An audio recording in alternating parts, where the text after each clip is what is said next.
That's hilarious. I love it. What a legend.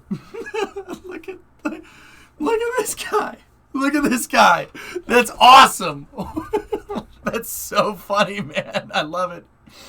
Yo, he shows up with a freaking chain. That's what a legend. And a turtleneck. A chain and a freaking turtleneck. Oh my god, I love it. That's like, yeah. Yo, see this man? Do you see this man? This man does not lose football games, man. He is dripping, as the kids say. That's so goddamn funny. I love it. That's so funny, dude. Oh my goodness. It makes me laugh. Like in a good way. That's so cool. Bro, how much of a bamf do you have to be to walk up, show up to you again with a damn turtleneck and chains? That's awesome. I love it. I love the guy's confidence, man. It's awesome. Oh, man. I'm happy for Cincy, dude. I'm happy. Vanilla Ice. Straight up, man. Straight up. But Vanilla Ice is like 30 years ago. That's why it's awesome, Cryo. It's so goddamn funny. Oh, my God. That makes me laugh, man. That's awesome. What a Chad. All right. Let's do some space news, and then we'll figure out what we want to play after.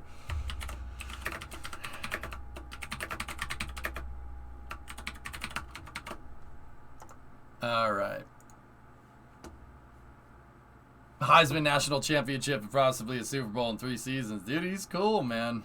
He's cool. He's a cool dude. I don't know how he keeps pulling it out, man. I thought Kansas City had them dead to rights. Nope.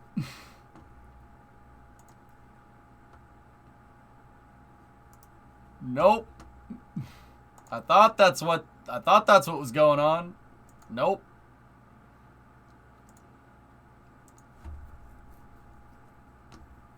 All right.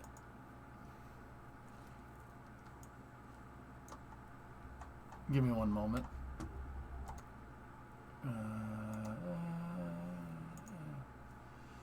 Okay.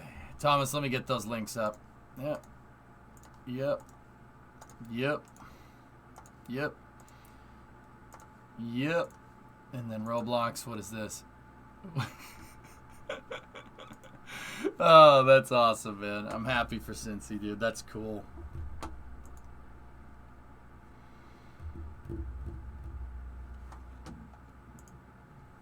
Someone from Cincinnati this year has been crazy for Cincy sports. University of Cincinnati making the playoffs. Now the Bengals. Dude, they came out of nowhere. They came out of nowhere, McMuffin. It's unbelievable. It's... Yeah, it's very, very strange. You know? Alright. So, let me get a video up for you guys. I like to put on educational videos. Old educational videos. Let's see.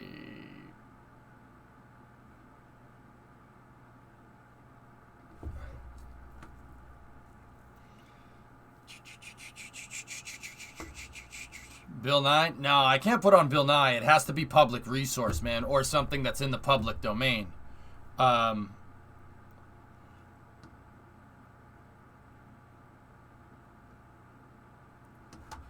You could play the new video from JPL. It's a little bit on the long side, don't you think? I mean, we'll go. Yeah, we'll go with it. It's an hour long, but let's do it. I'll throw it on, and we'll watch it. It's a good way to start space news. Let's see what we got. New documentary from NASA about Explorer 1. So, all right, I'll be right back, and you guys enjoy the documentary.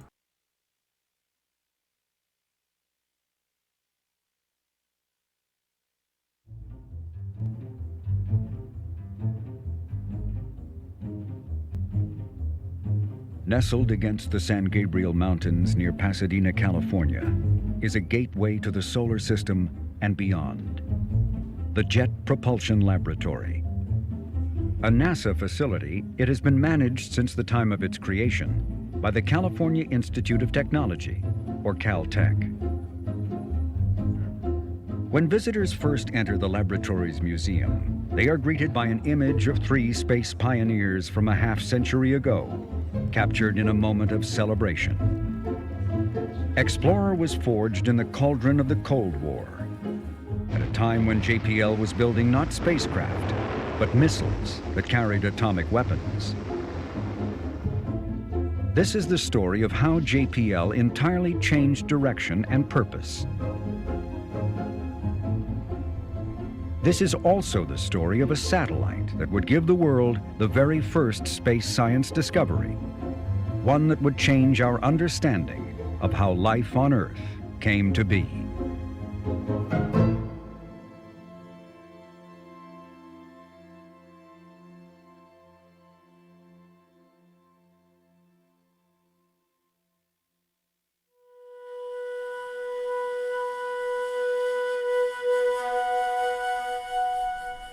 White Sands, New Mexico. This is where JPL conducted test launches of its Cold War missiles. Close by is the Trinity site, where the United States detonated the first atomic bomb that brought World War II to a close.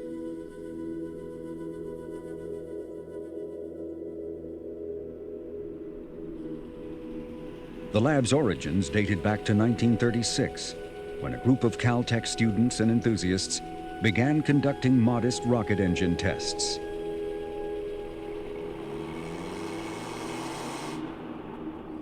Those hand-to-mouth efforts would have likely died had not the U.S. Army seen uses for the rocket. By 1945, JPL's work was at the forefront of American knowledge of rocketry with this missile, the WAC Corporal.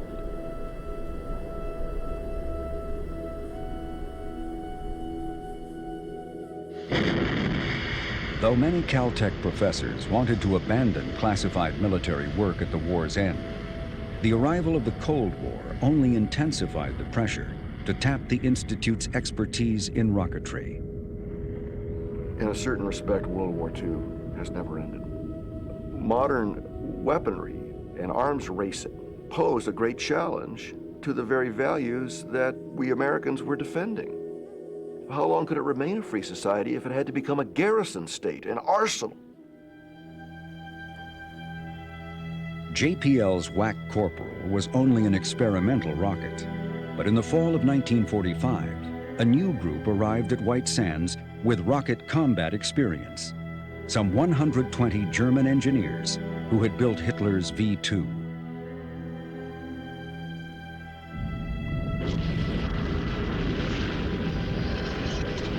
Over 3,500 of these missiles, each armed with a ton of high explosives, were launched against European Allied cities in the last year of the war.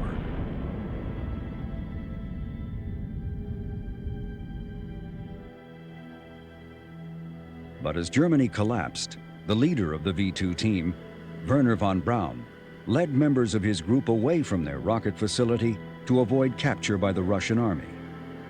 During the escape, von Braun was injured in a car wreck, but he succeeded in his plan of surrendering to the Americans. The capture of von Braun, many of his engineers, and a stockpile of V-2s were among the greatest spoils of the war.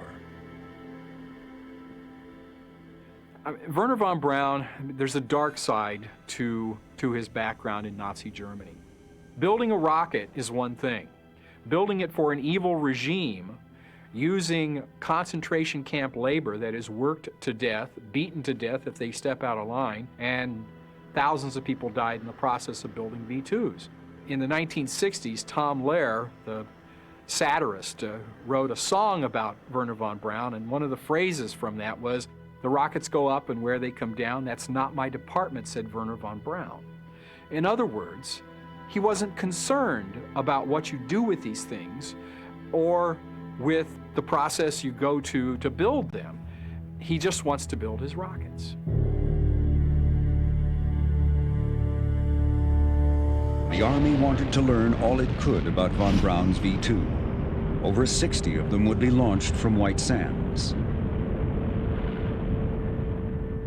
There was, at first, a sense, okay, we'll bring him over for a short period of time. We'll learn what we can from this group, and then we'll send them back home. And that didn't happen. Von Braun quickly Americanized himself. Charming and a born marketeer, he would become the most recognizable advocate in America for space exploration. He spun visions of a new generation of missiles and put forth grander ambitions: Earth-orbiting satellites, excursions to the Moon and Mars, and a battle station capable of raining nuclear devastation from orbit, thereby establishing once and for all military superiority. In their first encounters at White Sands, the German and JPL groups found themselves side by side, sharing the same launch pad and hangar. There was no doubt who had the larger missile. The tail end of this V-2 dwarfs a nearby JPL rocket. The JPL team, though, was not particularly impressed. They were ahead of the Germans, they believed, in guidance and control, and feelings about the war were still raw. The war was just over. There's a lot of suspicion about what Von Braun and his team represented. There undoubtedly was a certain amount of rivalry as well. And in fact, Louis Dunn, who was became director of JPL in 1946, actually refused to allow Von Braun onto the laboratory grounds at one point, until the colonel, who was the liaison person at JPL, basically said, yeah, they're part of the Army too, and you should let them on. So I think there was certainly a lingering tension. It took 2 years, but in 1947, the Army had the JPL and German teams working together. A 15-ton V-2 was mated with JPL's smaller WAC Corporal, which served as the upper stage. This combined multi-stage rocket was nicknamed the Bumper WAC. On the 5th launch attempt in February of 1949, JPL's upper stage soared to a height of nearly 250 miles. Though it did not go into orbit, the JPL rocket became the first object to reach beyond dispute the boundary of extraterrestrial space. A year later, a Bumper WAC was also the first rocket ever to be launched from a mosquito-infested swamp in Florida bearing a name few knew how to pronounce and even fewer had ever heard of: Cape Canaveral.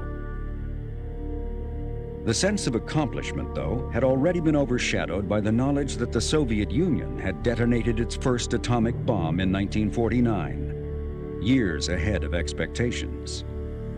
America's atomic monopoly was over, and the world was about to plunge deeper into the Cold War.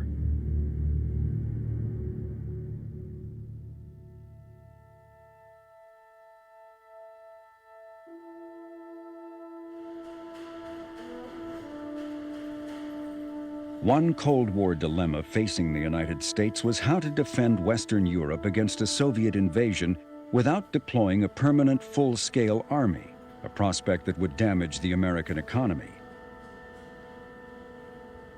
The solution was the strategy of deterrence. The Soviet attack would be countered with nuclear weapons.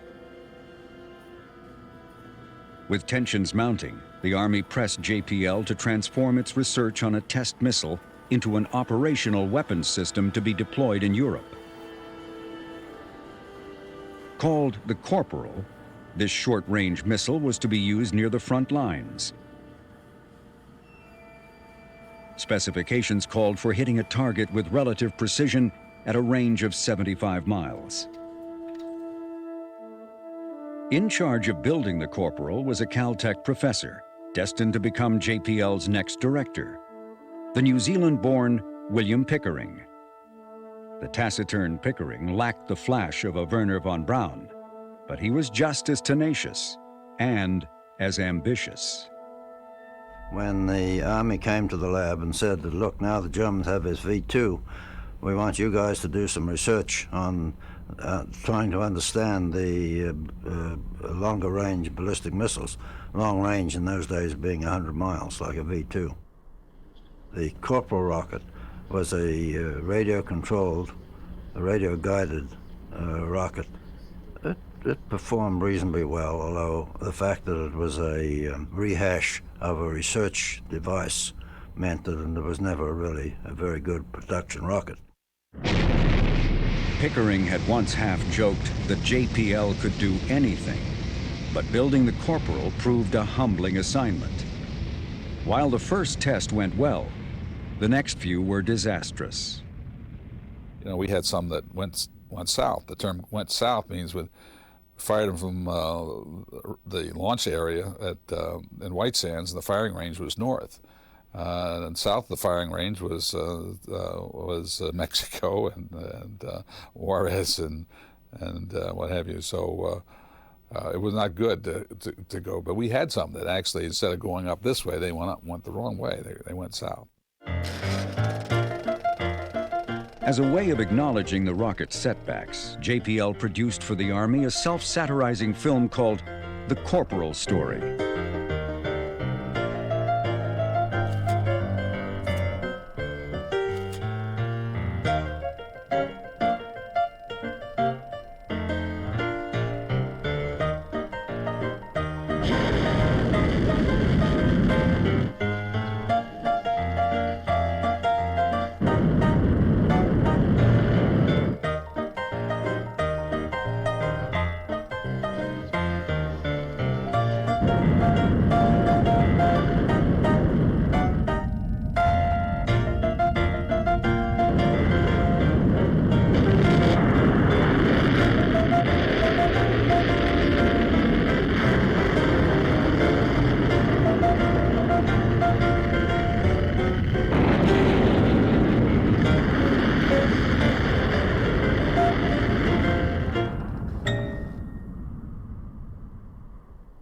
The Army brass laughed at the film, but they continued to press to have the Corporal deployed.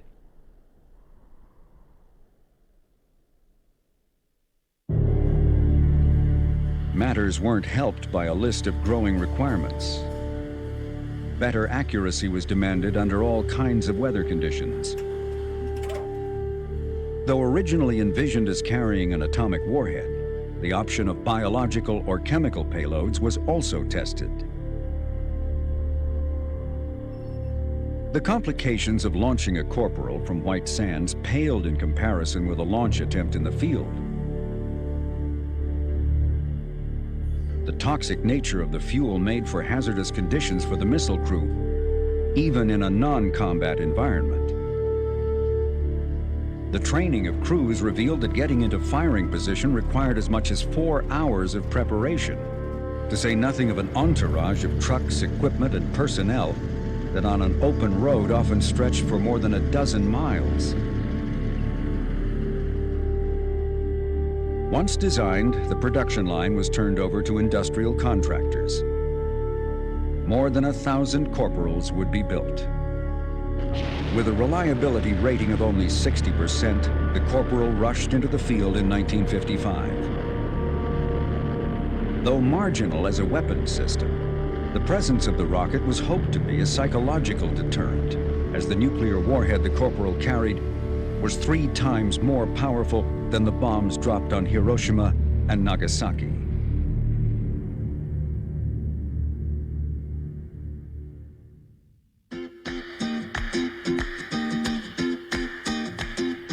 Oh, well, that's gonna mute the By VOD. the mid-1950s, JPL Tequila! had tripled in size.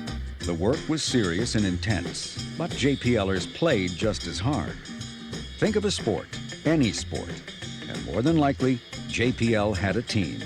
There were baseball teams, basketball teams, bowling teams, archery clubs, chess clubs, golf clubs, gun clubs, motorsports clubs, and even a UFO and a woodchoppers club. When they weren't competing for fun in the daylight hours, they might be found socializing and dancing the night away at the Elks Club. There were summer dances, fall harvest dances, masquerade dances, winter dances, and the spring coronation ball, where every year the laboratory director crowned a new Miss Guided Missile. The director by now was William Pickering, who reveled in this coronation duty. Wait, misguided missile? This beauty pageant contest was an eagerly awaited social event. Each year, competing groups at the lab mounted elaborate campaigns nice to have their MGA and candidates Edsel. You see bestowed those with the cars? title of Oh. Misguided Missile. It was all a way to blow off steam. That's awesome. For back at work awaited their jobs, which one way or another, male or female, was about the serious business of building missiles for the Cold War.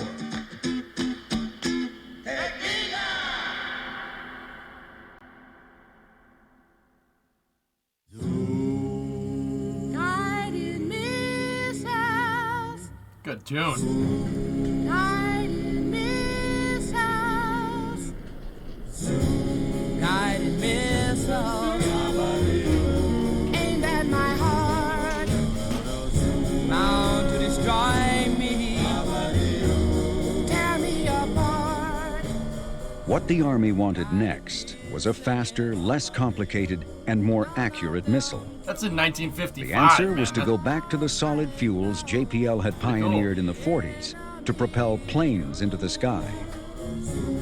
Guided missiles. Bound to explode. Destroying my heart. Is your goal. Purpose of Sergeant Firings, number 11 and 12, will be to test fire the first two fully guided experimental model Sergeants to an assigned target. Two identical... The Sergeant was a second generation to do about the same job, but to take advantage of all we learned and to know from the very beginning we started to design it for field use in a military situation. But relations with the Army were beginning to fray, especially when JPL cautioned that as many as 50 test rounds of the Sergeant might be needed before arriving at a deployable system.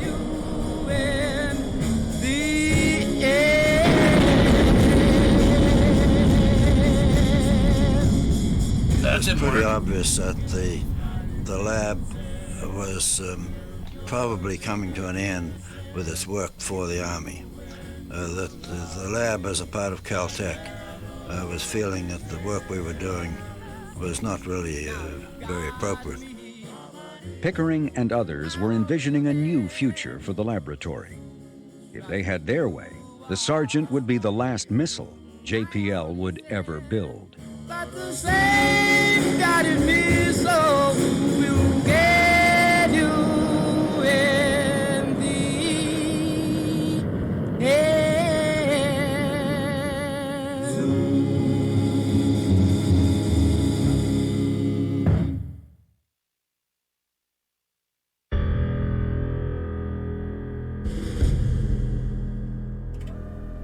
All of the U.S. military branches saw uses for rockets tipped with nuclear warheads. Problem, bro. But Enjoy the President video. Eisenhower was intrigued by another use for missiles. Reconnaissance satellites, spies in the sky. Nikita Khrushchev had rejected Eisenhower's open skies proposal to use airplanes for mutual reconnaissance. How hostile, Eisenhower worried, would the Soviet Union be to a satellite flying overhead? The great question hanging over the inauguration of the space age was, is it legal to orbit satellites over the territory of other countries? Is outer space subject to the same airspace laws that airplanes have to obey? It's not legal to fly U-2 airplanes over the Soviet Union if the Soviet Union doesn't permit it. Their airspace is an extension of their national sovereignty, extending upward. Usque ad coelum, in the Latin phrase, even unto the heavens. In 1955, a potential solution to the problem appeared. Physicist James Van Allen was helping spearhead an effort to launch a satellite to study the Earth as part of a worldwide science effort called the International Geophysical Year, or IGY. Eisenhower immediately seized on the opportunity. One of the things that Eisenhower was interested in pursuing was making sure that the first satellites into orbit were not viewed as military satellites, not viewed as national security assets. So a scientific satellite was perfect for that. Shortly after Eisenhower's pronouncement, the Soviets announced they would also launch a satellite. A competition was now underway, not only with the Soviet Union, but within the Pentagon. All three military services competed to launch America's first satellite. The most serious contender seemed to be the Army's proposal, which once again lashed together the rockets of JPL and the German V-2 group. By now, von Braun and his team were Alabamans. After all their V-2s were fired off at White Sands, they were reassigned to Huntsville and were now under the command of General John Bruce Medeiros. During World War II, Medeiros came close to being a casualty of one of von Braun's V-2s. Now the former German adversary was working for him. Yet the stigma associated with the Nazi V-2 was likely one of the reasons why the Army's proposal to launch the first satellite was rejected in favor of the Navy's Vanguard project, a rocket designed strictly for scientific purposes. Yeah, this Vanguard rocket is really one significant really difference between Vanguard and us was they had no military hardware involved in it. It was all nice civilian type, which is one reason it didn't work as well. They didn't have the experience.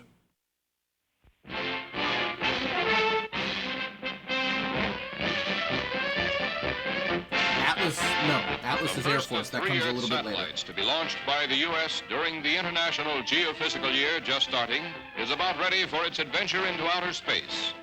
The Army was both shocked and furious with the selection of Vanguard and demanded a review of the decision. This caused great consternation in Huntsville at the Redstone Arsenal, where General Bruce Medeiros and Dr. von Braun had the hardware on hand to launch a satellite next week if they were just given the go-ahead to do so, but they were told, no, you're absolutely forbidden to launch a satellite. The Vanguard program is going to Never changes, be our contribution to the IGY. Never changes. 50 years ago, 60 years ago, it's still the same. The Army bullcrap, consoled guys. itself with work on a One thing to new understand. generation of the V-2, a rocket that became known as the Jupiter C.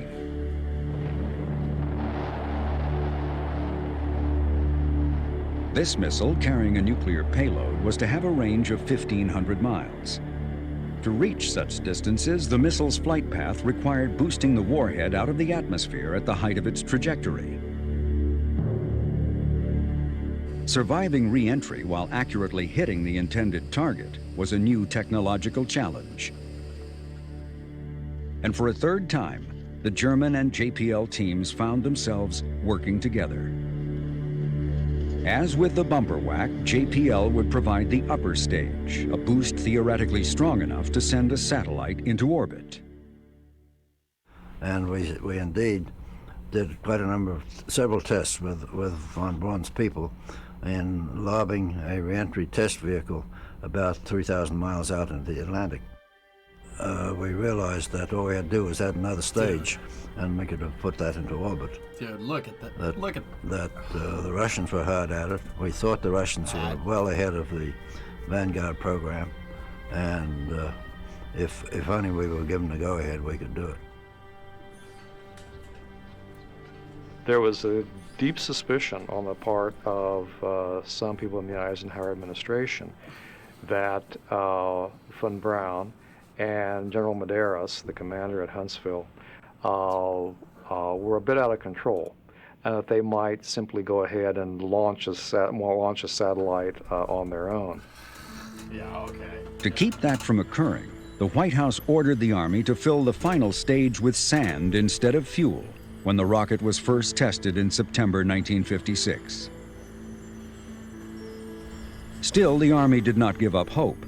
Spare rockets were placed in controlled storage, ready to be rolled out at a moment's notice. So the Army had this in the mid-50s. General Medeiros even risked a court-martial by putting some of his people to work, spending money on preparing a Jupiter C in hopes that the word would come down sooner or later from Washington. By now, the Army's proposal had the support of the physicist responsible for the science payload to be launched. James Van Allen's review of the Vanguard revealed serious development problems. To hedge his bets, he designed his payload to fit on either Vanguard or Jupiter. Bill Pickering at JPL played his cards differently. Though JPL was part of the Army proposal, he also chaired the science committee charged with satellite tracking. One way or another, JPL would be a player when a U.S. satellite went up. But for good measure, JPL engineers had on standby an unauthorized but pre-existing satellite casing, just in case. Well, we knew we were bootlegging it, very definitely, but we had, being a research organization, we had carte blanche to do anything we wanted to do. We went ahead and built one and had it ready to go. We bootlegged the whole job, another JPLer later confessed. We locked up the satellite in a cabinet so it wouldn't be found. I didn't know that. That's awesome. Made it anyway.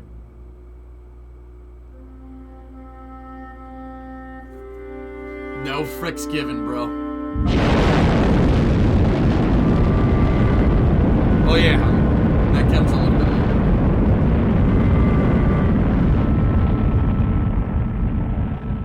It's one of those dates when the world changed, and it's a date where people remember where they were. Certainly, I'm sure Bill Pickering always remembered where he was that night.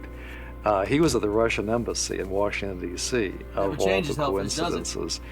A New York Times reporter bustled into the room and said that the Soviets had just launched a satellite. Yeah, character. There were cheers, there were congratulations, rounds of vodka, of course, as the Soviet success was toasted. There's a lot of discussion about it, and eventually they end up on the roof of the Soviet embassy looking to see if they can see anything. The NBC guy came, I think it was at 9 o'clock, and he said, "Listen now for the sound that will evermore separate the old from the new." Now that's the beginning of the space age. Mankind is now in a new era. And all that stuff that weekend was just this absolute sense of awe.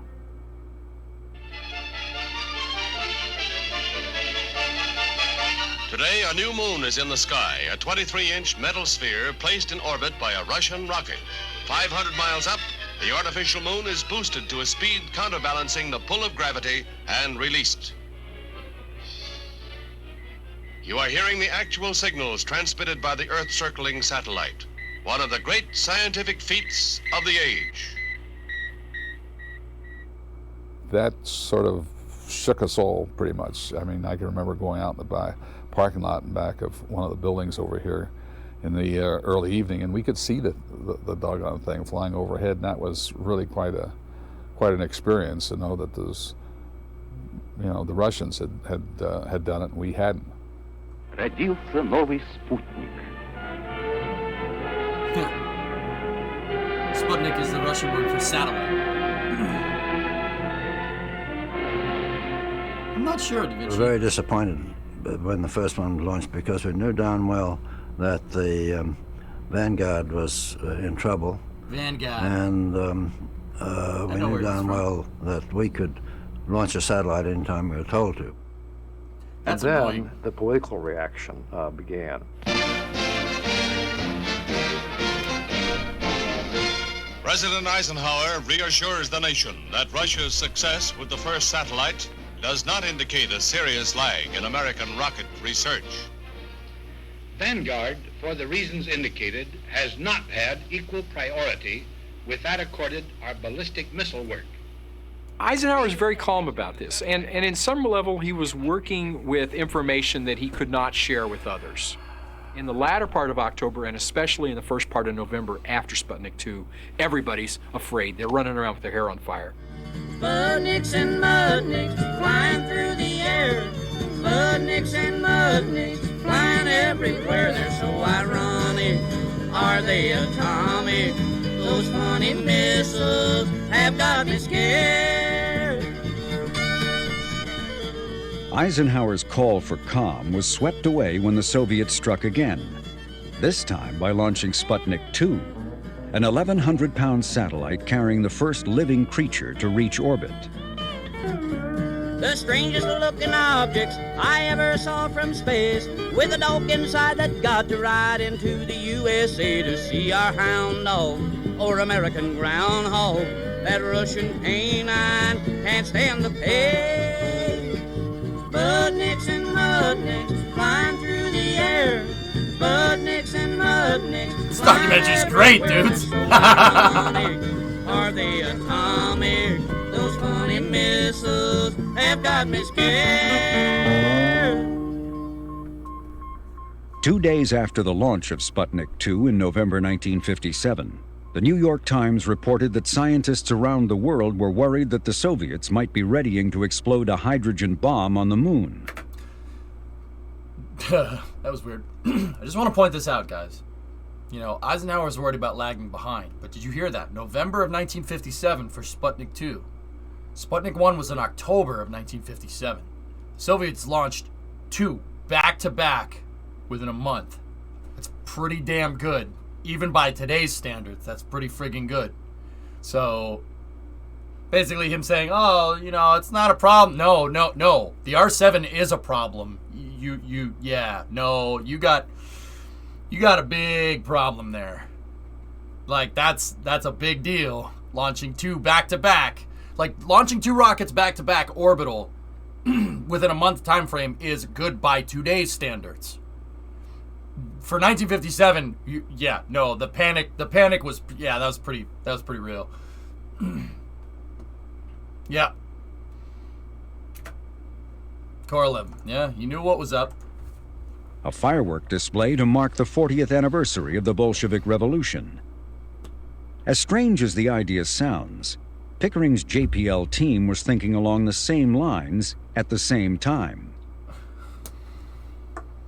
After Sputnik, there was a sense that the United States needed to do something dramatic in response.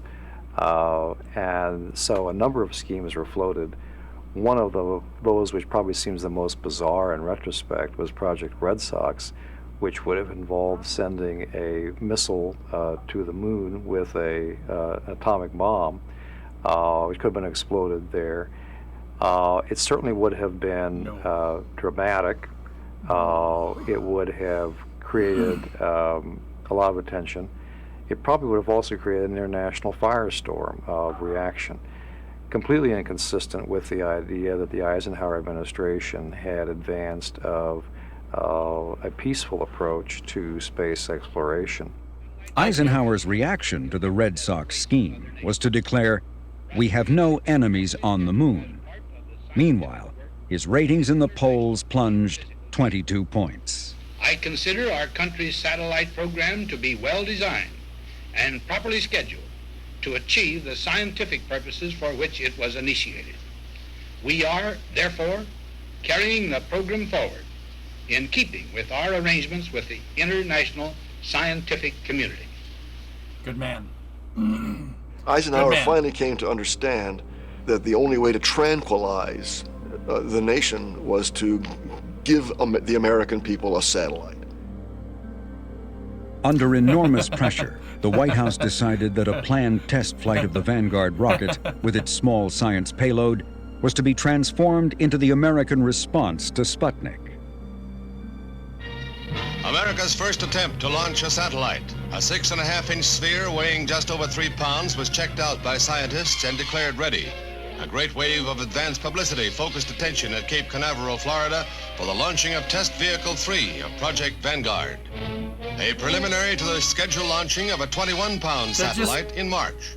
What? What happened is already just unhappy bolted it history. to the top. Another setback for the United States in the race into outer space. Here are official Defense Department films of the launching of the 72-foot missile. Yeah, watch a this. Loss of thrust and fall back to Earth. Yeah. In split second. This ends real well.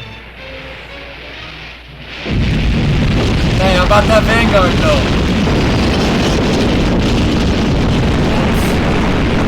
Oh, there goes the payload.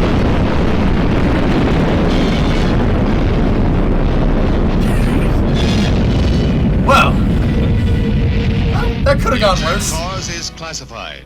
Neither the satellite program nor our missile development is affected, said Acting Defense Secretary Quarles. It's Sound only an suppressor's incident working. in the perfection of the Vanguard satellite system. The sound suppressor was The working whole great, world though. goes nuts. I mean, flop Nick and excuse Nick, and there's just all these mocking headlines. And the next morning, in the New York Stock Exchange closes. There's such fear in the United States that we have just had this colossal explosion. We brought every reporter in, and there's this huge failure, and it's just and it's all on. It's the first big thing on television, and there's screams. Oh my God! It's exploding. Oh. You know what that looks like, dudes? Looks like almost 6.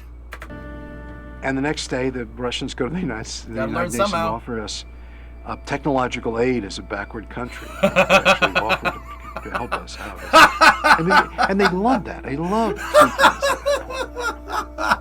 To have the communists lead in technology, to pioneer a new Need help? frontier of infinite that's messed size, up, man. Oh, in a sense, to that's capture so the future. That's really The funny, though. symbolism was horrifying. Proton. What did this mean? That the future belongs to communism?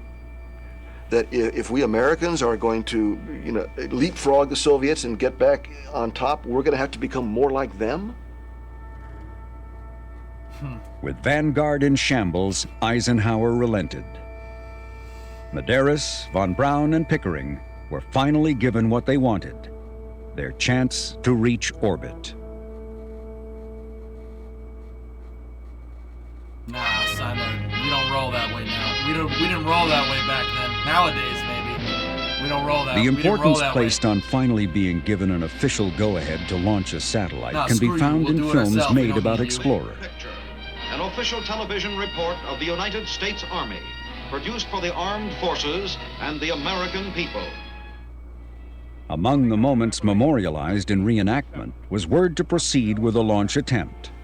A sudden meeting has been called by General John B. Medeiros, Commanding General of the Army Ballistic Missile Agency. It's awesome, Panta. Good morning, gentlemen. Be seated, please. I have a very important announcement for you. We've been assigned the mission of launching a scientific Earth satellite.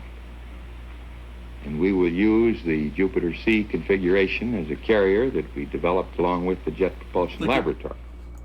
Did you see von Braun there? right when he said we're gonna launch something into space, he went, yes. Watch it again. Watch von Braun. He goes, yes. Watch. Gentlemen. He's trying to Be hold it seated, in, please. which is really funny to me. I have First a on very the left. important announcement for you. We've been assigned the mission of launching a scientific Earth satellite. Yes. And we will use the Jupiter C configuration as a carrier that we developed along with the Jet Propulsion Laboratory. When you talk about this recreation of the decision point to move forward with Explorer, it's that they are very clearly given formal orders to accomplish the task. They'd been wanting to do it all along and had been stopped at every turn. And so here they have, and it's very important to them, an order to go do it. Hell yeah.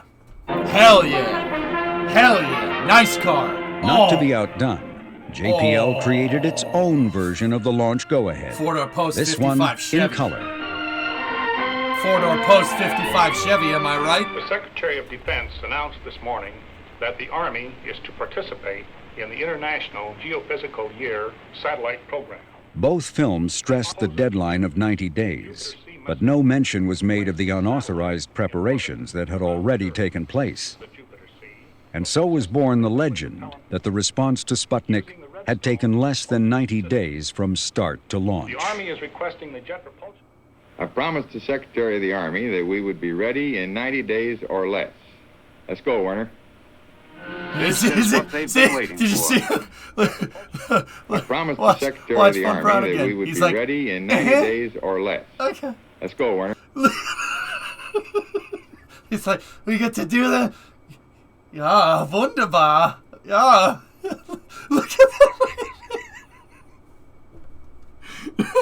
He's like, I am very happy to do this. He's like, I got you. Say no more, man.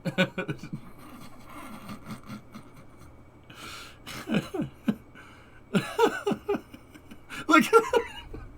That's the funniest part, man. This is what they've been waiting for. Okay. The deadline is 90 days. 90 days to put a satellite into orbit. A crash program, an emergency. Put a satellite into orbit within 90 days. Von Braun and Medeiros pulled their Jupiter C out of storage. JPL was ready with the upper stages, a cluster arrangement of miniaturized Sargent missiles. JPL was also responsible for communications, transmitting data from the satellite and capturing it on the ground. Both transmitters operate continuously throughout the orbit, and each will carry 4 simultaneous channels of telemetering. Besides telemetry, Henry Richter had another assignment, installing the science payload onto the satellite. The primary instrument, a cosmic ray detector, belonged to James Van Allen of the University of Iowa. JPL needed his permission to load the instrument on board, but he was nowhere to be found. Van Allen was unavailable at that time to get permission. He was on an icebreaker down in the South Pacific. I'm not sure. Launching balloons. And Dr. Pickering tried for a day through Navy communication channels to get in touch with him without luck. So he went to Western Union and got a telegram back in 3 hours. So tells you something about military communications. In the midst of this scramble, another problem cropped up. Unbeknownst to JPL, Von Braun was working on his own satellite. General Medeiros, the commander of the program, is sort of betwixt and between. He has 2 powerful, brilliant scientists, or at least 1 scientist, 1 engineer, Von Braun and Pickering, at loggerheads. Savage. And in a dramatic gesture, which illustrated beautifully Medeiros' leadership qualities, he took Pickering aside and just quietly talked to him while Von Braun cooled his heels and had to wait. And they had a conversation, the Army general and the Caltech scientist, and then returned. Whereupon General Medeiros informed Dr. Von Braun that Dr. Pickering and JPL would be providing the satellite. Von Braun was not pleased, but he knew how to take orders.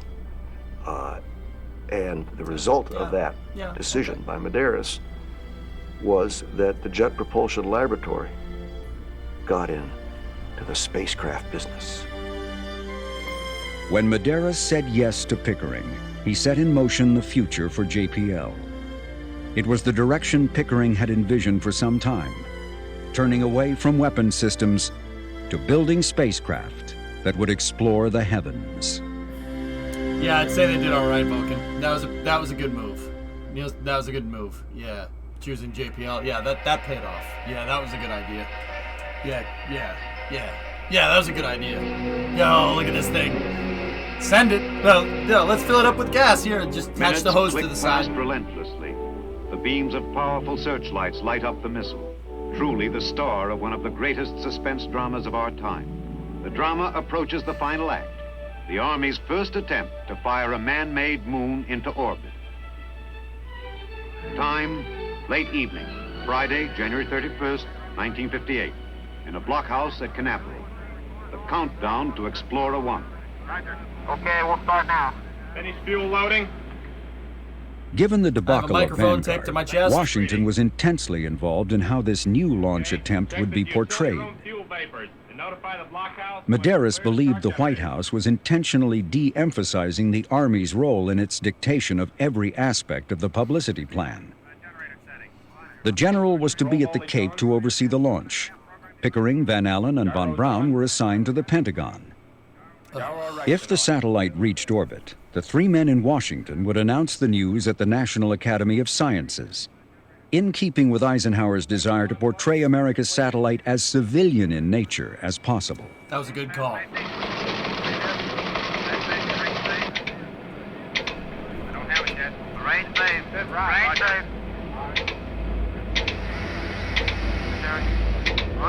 Stabilization.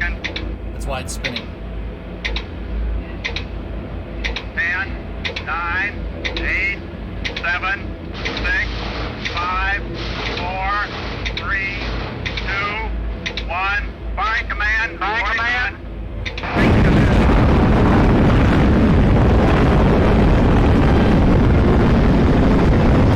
Go, baby, go! Yeah!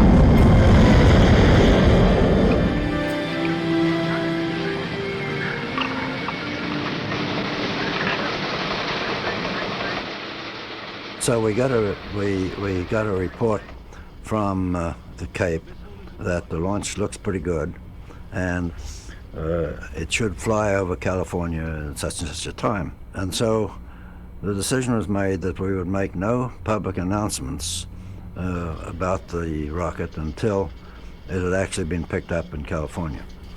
And so we sat there for an hour and a half. The time came and went. No ground stations. And there was a period of 8 minutes there, which was the longest 8 minutes I ever spent in my life. What happened was that the jet stream had boosted it into a higher orbit than had been predicted, and so it took a little longer to begin to get the signal.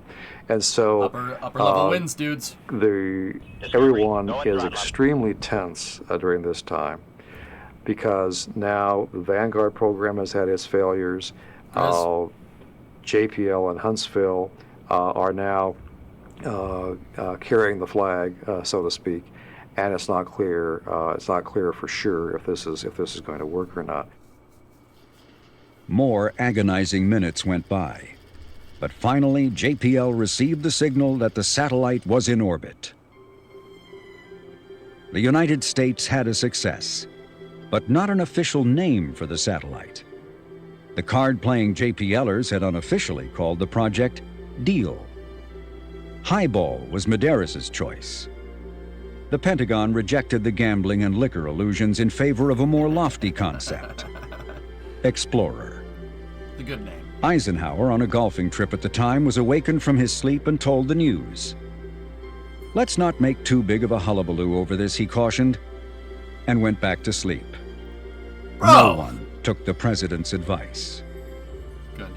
We were told that there was going to be a press conference over at the National Academy of Sciences on the other side of the river.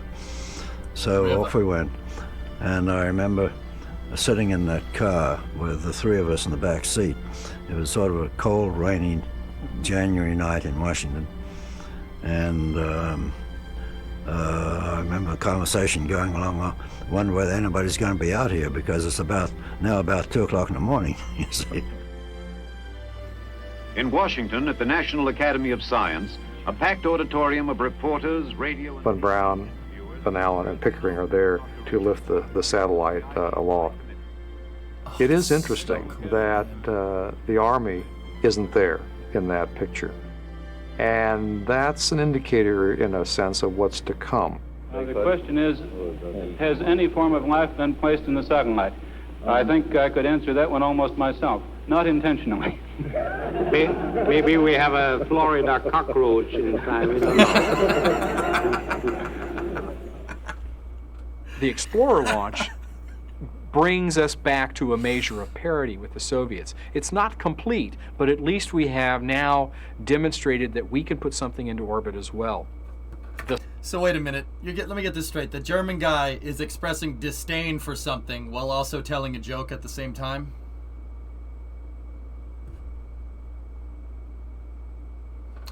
Yeah, okay. Yep. Stuff don't change, huh? The success of Explorer and what we learned from it really does kind of recreate in the most fundamental way the nature of the Jet Propulsion Lab, and moving it from a rocket development center to one in which space science becomes what it really does. It really put JPL on the map scientifically. Dude, that was amazing. What a great documentary that was. The day following the launch of Explorer, newspaper headlines across the country gave testimony to a relieved and grateful nation.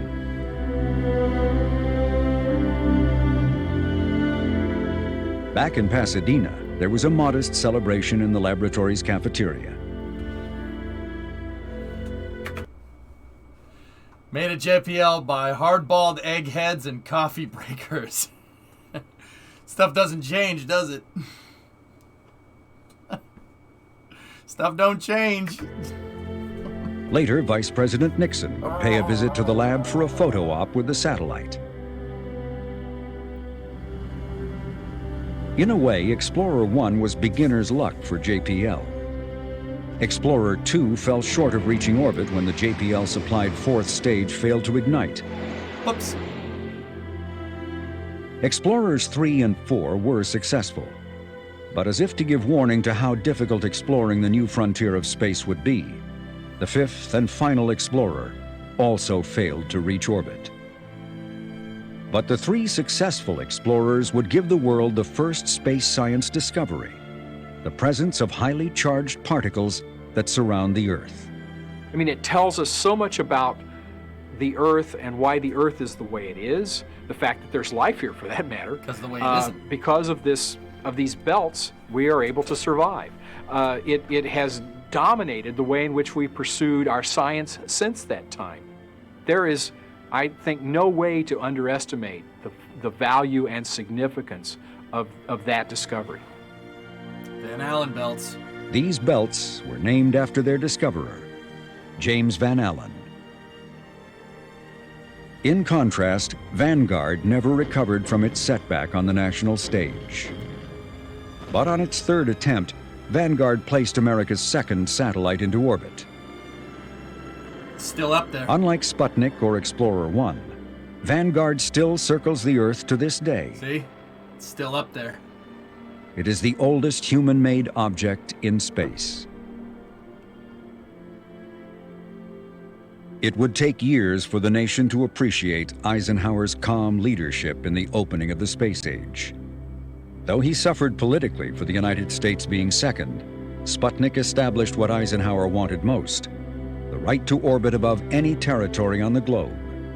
The reconnaissance satellites that would later fly helped to contain Cold War tensions. Another Eisenhower legacy was to establish, just months after the launch of Explorer, a civilian space agency, the National Aeronautics and Space Administration, or NASA.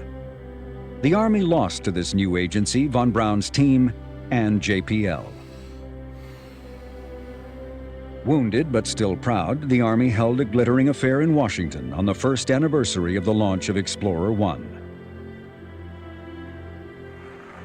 There were speeches, standing ovations, and toasts. But beneath the surface, there was unhappiness. The loss of JPL and von Braun's team was a bitter blow for Medeiros' ambitions for the Army. He retired and became an Episcopalian priest. Von Braun was equally distraught. He had first declared that he wanted nothing to do with the new space agency. He changed his mind when he recognized the opportunity to build the rocket that would take astronauts to the moon. Pickering's reaction was different.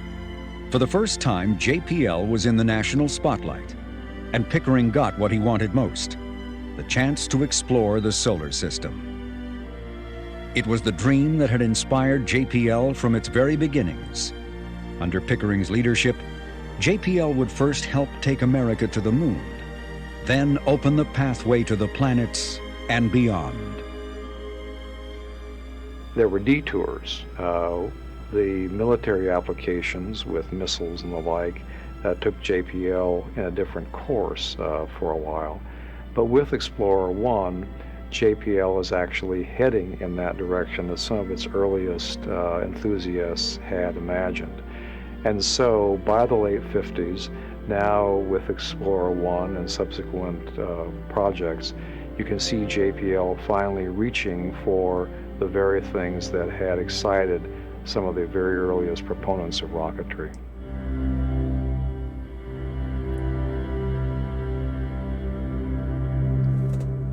That was really good. That was really good, dude. Satellite, baby, come on back down to Earth. Real good. Satellite, baby, come on back down to Earth.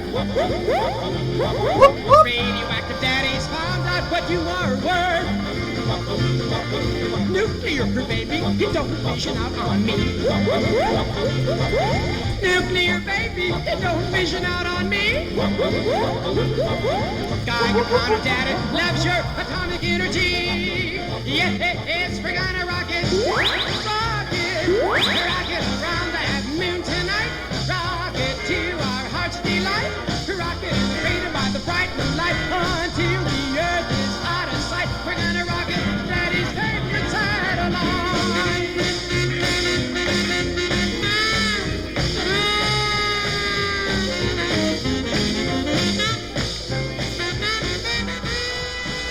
It's good music, man. That wasn't bad at all. That was right off of NASA. NASA released that today. Man. Can we get that Von Braun smile as an emote? Guys, we probably shouldn't. It's a funny emote, but it's funny to us. Picking up what I'm laying down? Link to the source vid? I got you. That face, though, is wicked funny, though. I've seen that footage before. That's how I knew. I've seen when when the general announces it, and Von Braun's like, yes! Yes! Yes! You know? Ian acknowledged the good with the bad. We understand that, right? Because we're adults and we don't overreact at history that we don't like, right? Right? Right? But the face, though, is pretty funny. He's like, yes! Yes! Awesome!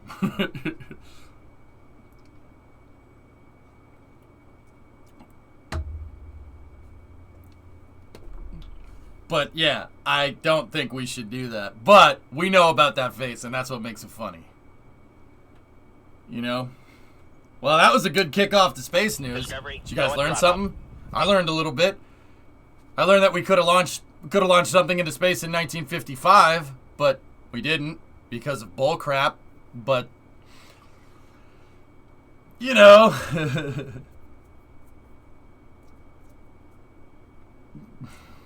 Yeah, character, that's what's generally regarded as the thing, yeah. Yeah, we live on a donut. All those magnetic fields, man, those are a big deal. The value and... These guys right here. So it's a cool thing. I was talking with a viewer about this the other day. The reason why we have the Aurora Borealis and the Aurora Australis is because the sun's particles sometimes hit the North and South Pole.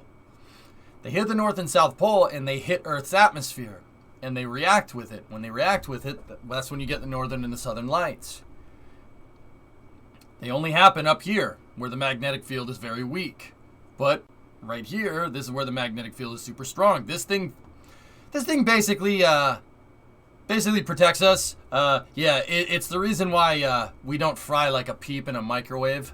Yeah. Without that, we're pretty fricked. I'm not sure, A-Tren. I can check for you, though. Yep, it helped that. Yep, the magnetic field also keeps the atmosphere in place. I mean, you think that's air you're breathing now? A-Tren, let me look.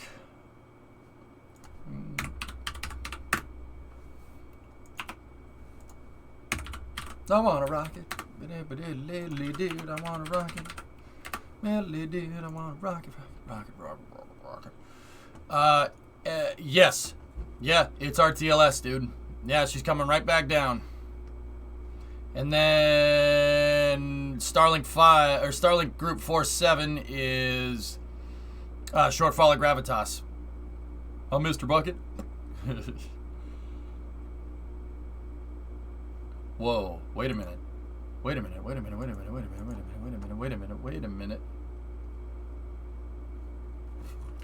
So this is right off of NASA spaceflight.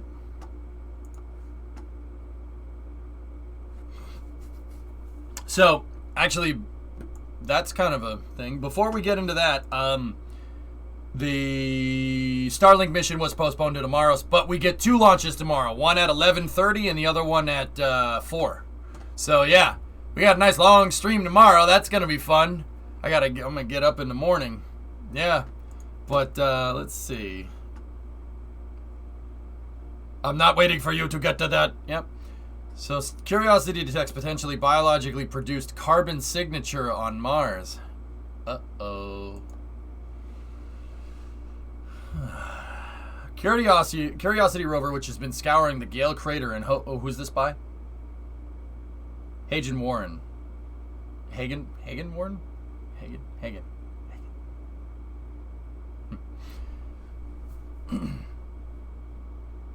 And the slopes of Mount Sharp since 2012 has detected an important carbon signature in samples collected using its assortment of research and experiments. Hey guys, just for, clarification, who operates Curiosity? Hagen. Thank you, Ian. Who operates Curiosity? Oh, JPL, that's right. Yeah, funny how that works. JPL go brrrr. Who operates Perseverance and who does Curiosity work for? Dare mighty things. Scientists were able to detect the signature from samples analyzed by the turntable laser spectrometer and sample analysis at Mars Instruments.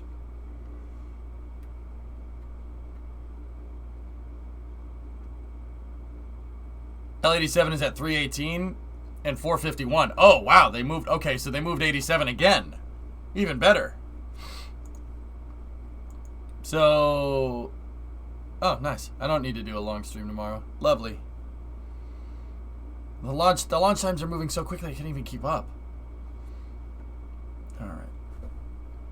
We're finding things on Mars that are tantalizingly interesting, and we really need more evidence to say we've identified life.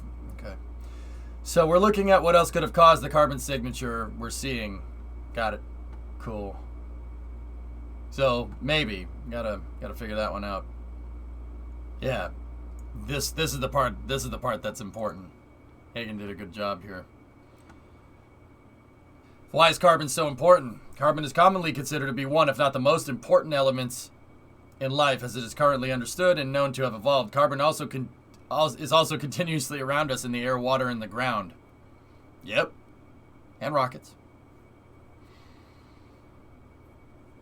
Understanding carbon and its characteristics on Mars could be crucial to the search for life on the Red Planet and other locations throughout the solar system. Sweet.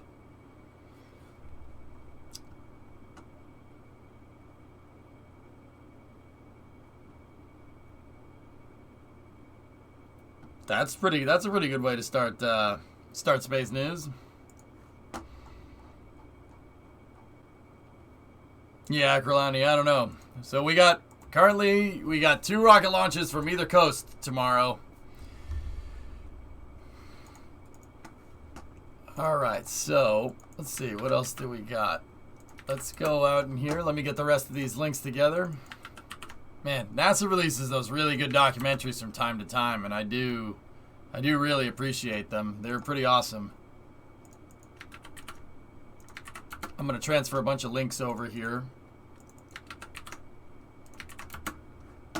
It's very interesting that Eisenhower knew. He knew that trying to send missiles and nukes into space was dumb. I actually really appreciate that. To be honest, that's it's pretty awesome. You're pretty awesome, got him. Hagen is really smart. He's gonna go for a PhD in astrophysics. Damn smart kid. Oh, sweet.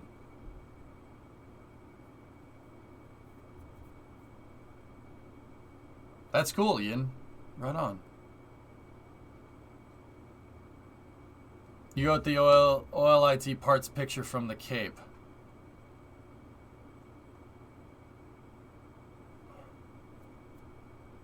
Please hold.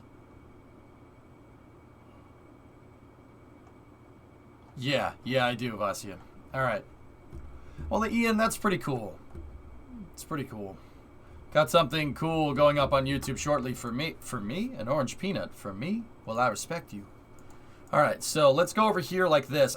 The orbital launch tower stuff, we should probably save that for the end with the rest of the Starship footage. So let's check this out. So Astra expects the FAA News to issue its first ever Part 450 launch license to Astra by Friday, February 4th, We have secured Saturday, February 5th with Space Launch Delta 45, that's how you say that, to launch NASA's Elana 41 mission. This is Astra now, launching rocket 3.2, 3.3 from the Cape. That's cool. I mean, they can truck the pad anywhere. It fits in a trailer, which is really neat. They can truck the pad and the rocket anywhere there's a road.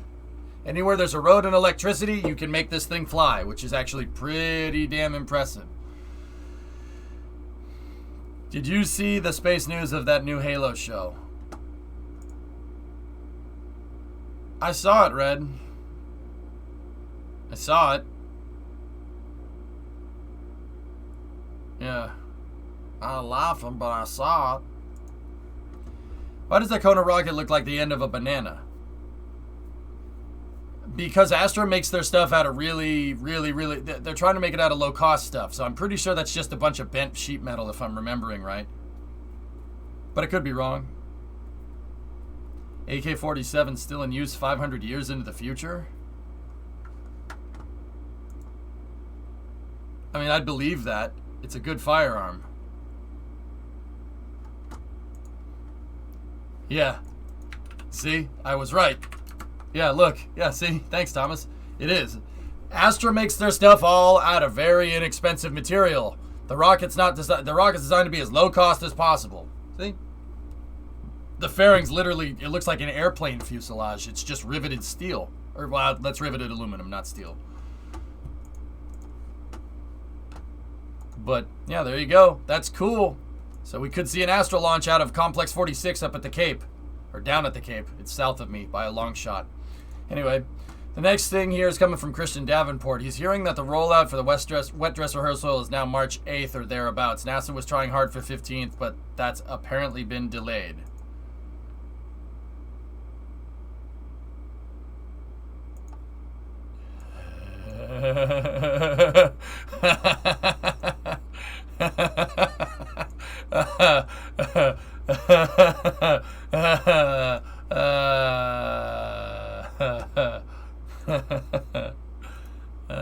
That's funny.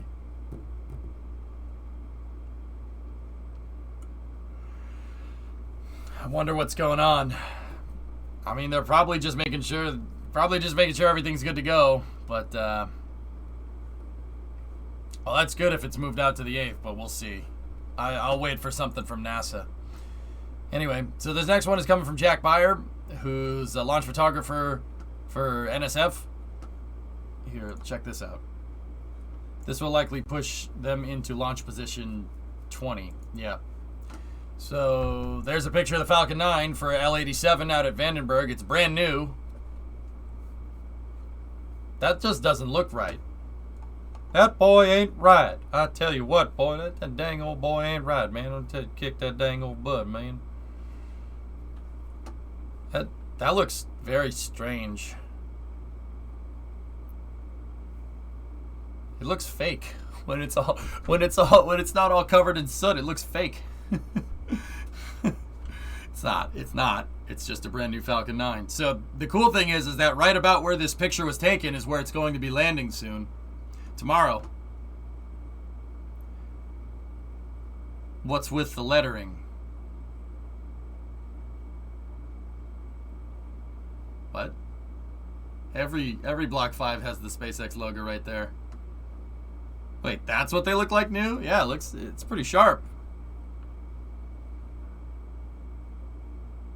No landing legs looks the strangest boring, I'll tell you that.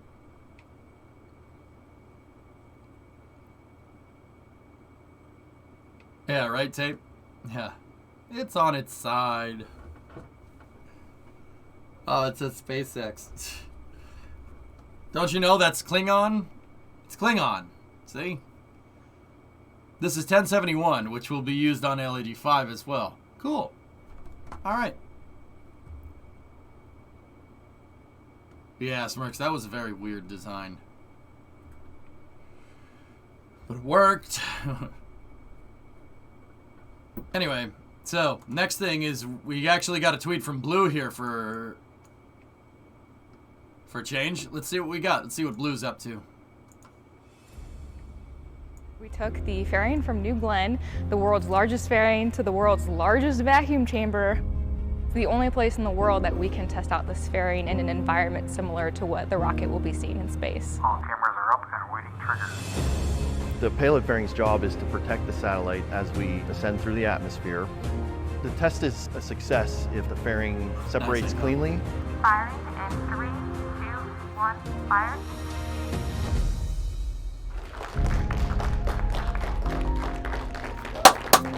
This is a very exciting day.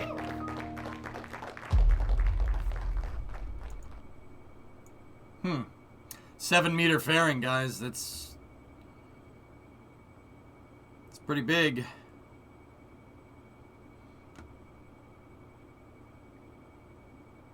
I wish I had something to convey scale.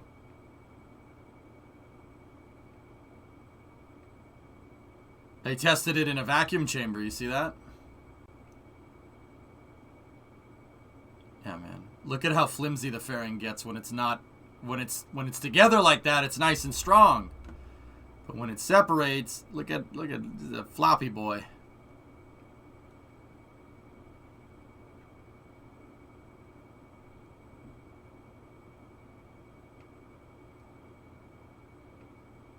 Interesting, they made it go up first.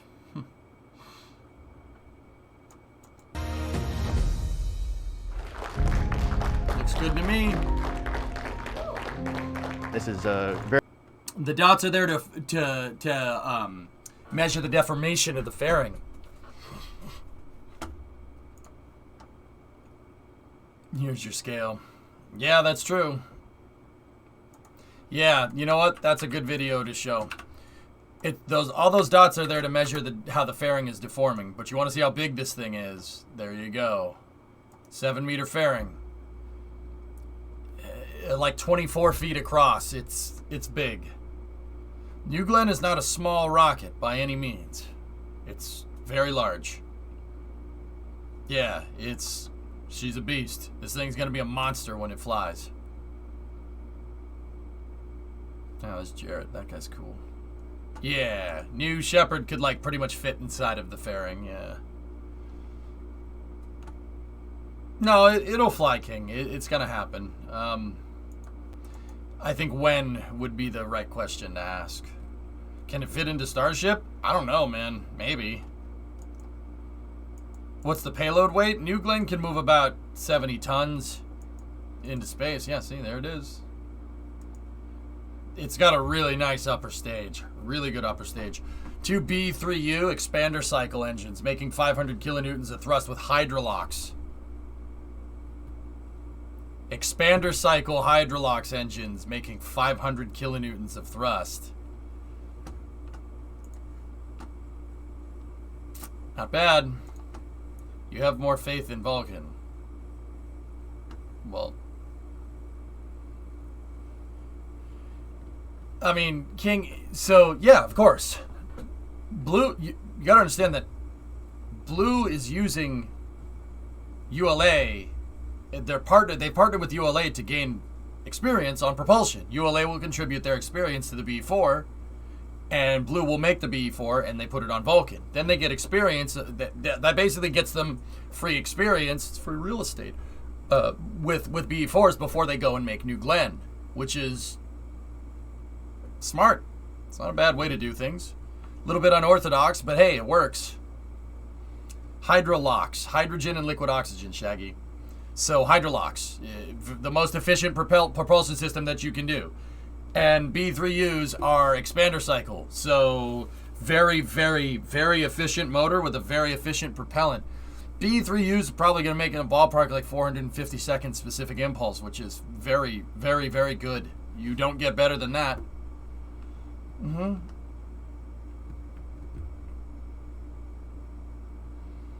Something like that, Firework. Vulcan is free real estate. Anyway, pretty good stuff.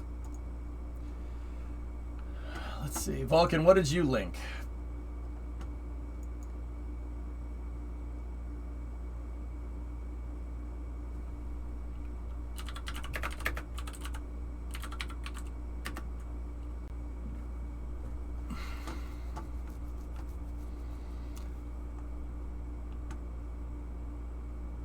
It's an open expander cycle. Yeah, even better. The Roberts Road update. Everybody wants to see this. Doom doom doom doom doom doom doom doom doom doom doom doom doom doom doom. Everybody wants you. So this is coming from Ferryfaz, I would assume as a pilot, flying around over SpaceX's new Roberts Road facility. We were looking at the blueprints for this, particularly the road extensions. We were looking at the road extension projects to see and understand where and how SpaceX, or to try and look for some clues to how SpaceX is going to, how and where they're going to build Starship and the equipment for Starship's pad out at the Cape. In your layover, are the top left picture of the engine supposed to do that? Yep, that was the wiggle test. Rudy? Yeah, that was the wiggle test for SLS. That was the green run. We watched that live. They launched the engines, and then they turned them like this, and then they turned them like that, and they turned them like that, and they turned them like that, and then they wiggled them. Yeah, really cool. That was on the test stand. That was supposed to do that. They're testing the engines, because if the engines can do this, I mean, SpaceX did the same thing, but with the engines off. If the engines can do that, you're good to go. They can adequately provide thrust in vector directions 10 to 0.5 degrees off the center line in every direction. Yeah, very smart test to do. All right, let's see. Didn't they have a high bay there already? What I'm trying to figure out is, let's take a look.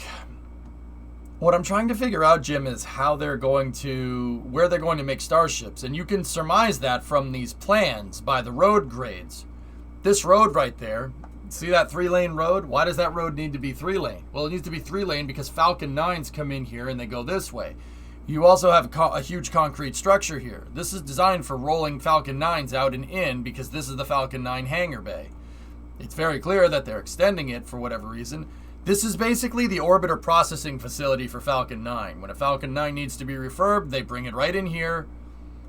There's 4 storage pens here for different Falcon 9s, and there's more storage pens at each pad, and they basically do pre-flight checks, check them, make sure everything is good, and then they tow them out the back, and then they send them back down Roberts Road, back to Kennedy Parkway, up to 39A or 40, right? So you see how this is all concrete right there? Because it's designed to handle the heavy loads. We were looking around on these roads, and the Roberts Road extension is not a heavy road. It's actually a 2-lane road that's designed to go that way. This road that they're working on over there, right? You can see that they're grading out. They're grading out a bunch of areas here. They're burning off all the brush. And one of NASA's solar farms is over there. So let's see. What do we got? Let's look around. Yep. Okay, so this is the extension. They're building out the extension first, huh? Okay. They had some early Starship prototype stuff there, but that was stopped a long time ago. It was most likely scrapped.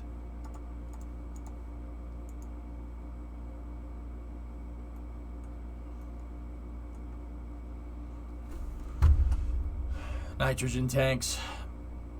Nitrogen trailers, I should say. So we have electrical conduit boxes right there, electrical conduit pipe. So yeah, interesting. These guys are laying conduit in there and pipes and water pipes. See how they're blue? They're probably not laying in conduits there. I'll bet you it's just pipe.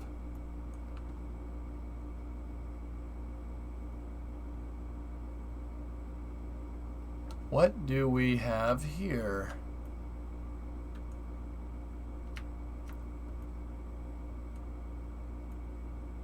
The discharge pipe wasn't there, Mason. It wasn't underneath the road. The discharge pipe was somewhere else.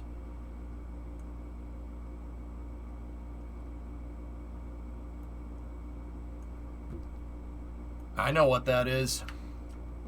Do you know what that is?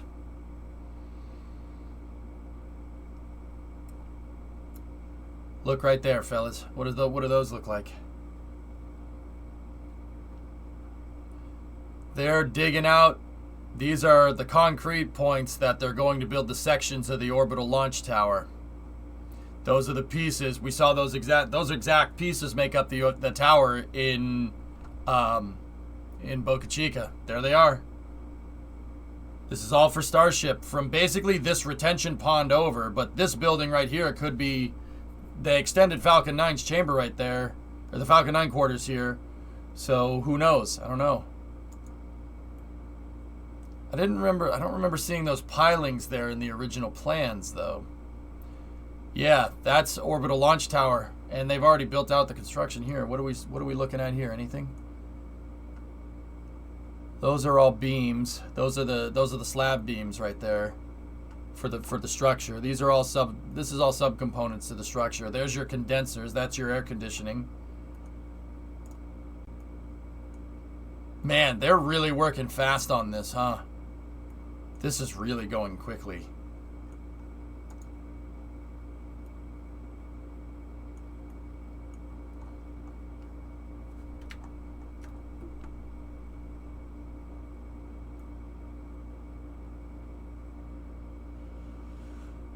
Wow, I can't believe that.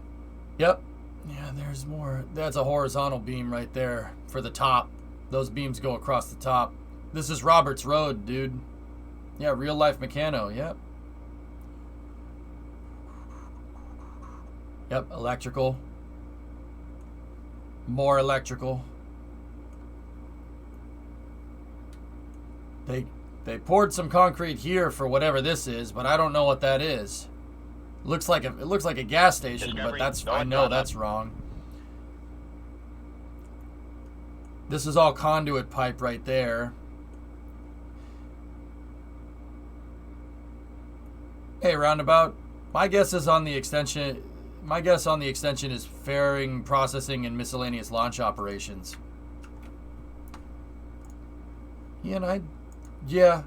Dude, you know what? I'd say your guess is as good as mine. I could say that SpaceX will hold keggers in there, and yeah, I don't know. It's very clear that this is an open spot right here.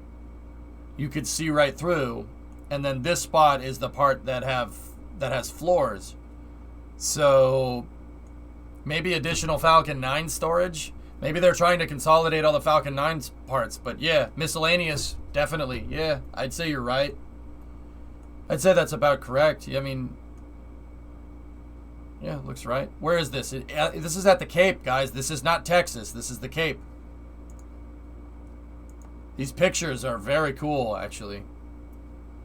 Old Dakota right there. Nope. LCC, Launch Control Center for Falcon 9. Nah, I think that's pretty wrong. Firework. They use firing room 4 at the Cape. I don't think they'd move their launch facilities over there. I think there was a plan to do that at one point, but then again, dude, who knows? It's very clear that there's a third story built up here for a very good reason. It could be. You might be right. I don't know. But yeah, definitely have pieces of the orbital launch tower right there. I recognize those sub-assemblies. Another bar. Hey, I said intergalactic keg. We're not hosting an intergalactic kegger down here. What other pictures do we got?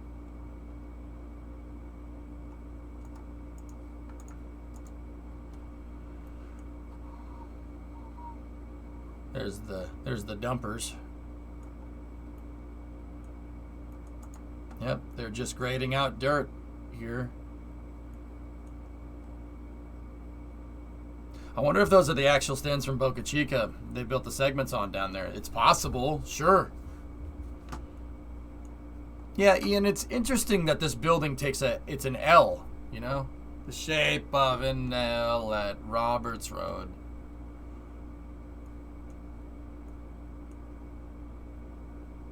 I mean, you'd want to use a jig to make sure that everything is all lined up, but they are the actual stands. They were moved last month. Yeah. Wait till you see the methane tanks that are coming.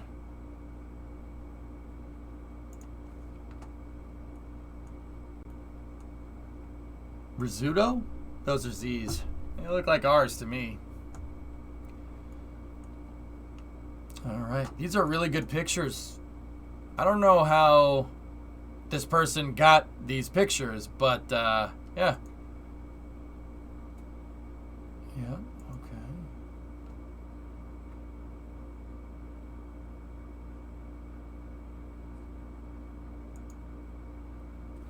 Yep. Yep. Yep. Helicopters, how? How did you fly the helicopter around? Are you going to the mall later? That's what I'm asking. Yep. Another Starship pad is already in the works before the first one is even finished, man. Yeah, I mean the existing hangar has room for 4. 4 boosters Discovery, in refurb and 5 in storage, or the other way around. Maybe they need more? Even for advanced stage 2 fairing storage. Ian, yeah, it's possible. I would guess that they're trying to consolidate operations. Put everything in one roof, because, you know, it's like Hangar AO, Hangar X. You know, there's the LZ1 storage facility, there's 39A, there's 40. There's a bunch of places to store it. I figure they try to put all the operations under one roof, yeah?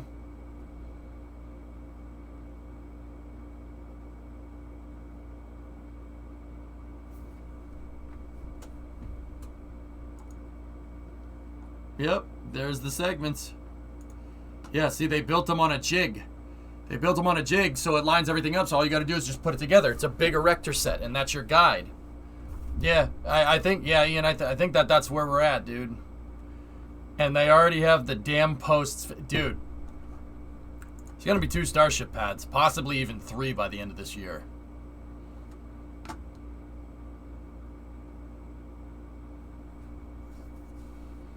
Because my guess, if I was a betting man, my guess is that those, after they're done building this, they're going right back to Boca Chica. I like it, roundabout. Elon doesn't frick around, dude. Doesn't frick around. That's crazy. It's absolutely nuts. In a good way. In a good way.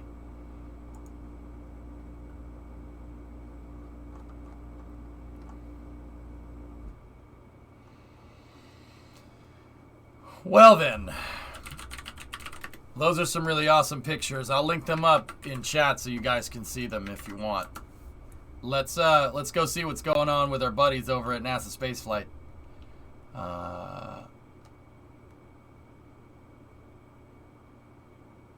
Wow, we have a lot of videos to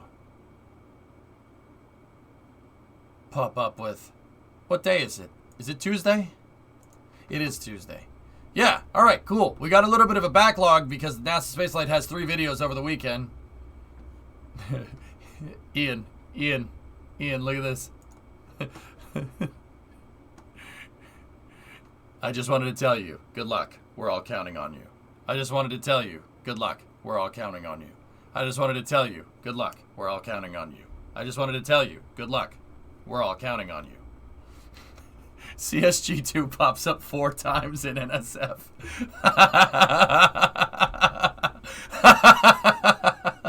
It's scrubbed 5 times. It's scrubbed 4 times, guys, and then it finally went. You know, I love how it pops up, and the VOD gets progressively longer every time.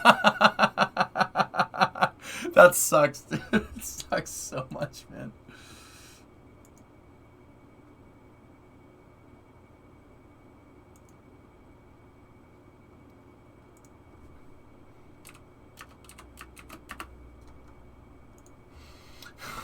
All right, we're starting over here. Construction of the next level. So this is coming from our buddies over at NASA Spaceflight. Guys, go over there. Go over there. Subscribe to that damn YouTube channel, please. You subscribe to their YouTube channel, you can see these videos without me talking over it like an idiot, which does happen almost every day. And you support them over here, that allows me to keep watching them here. Straight up. What I'm trying to tell you is that sometimes they don't think it be like it is, but it do. But right now, they do think be like it is. It do be like what it is. So subscribe to NASA Spaceflight. Do it, you won't. Dang cruise ships. Agreed it do. Yeah. Yeah. Sometimes It do be like that. NASA spaceflight do be like that because of the way it is. And you know what? That's pretty neat. Now, if that wasn't a compelling argument, I don't know. You know, maybe...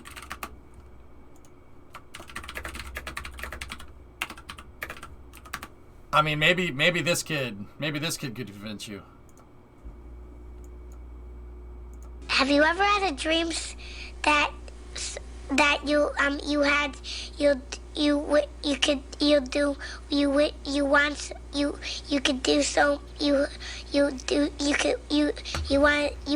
him to do you so much you could do anything? Subscribe to NASA Spaceflight. You won't.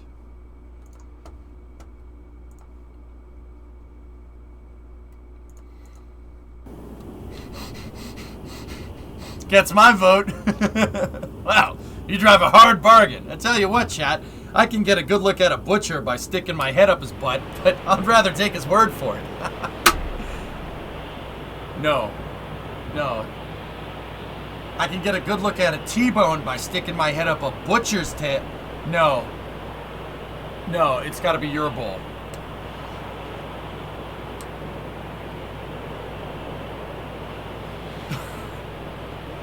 I'll tell you what, I can get a good look at a T-bone by sticking my head up a bull's tail, but I'd rather take the butcher's word for it.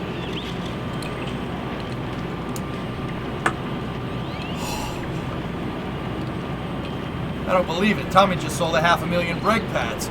Tommy just sold 500,000 brake pads! Sorry.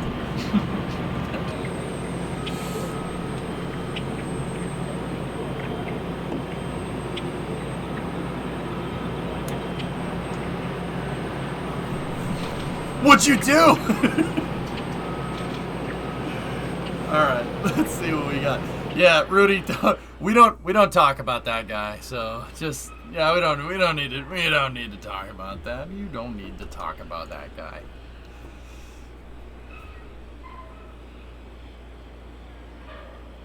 All right.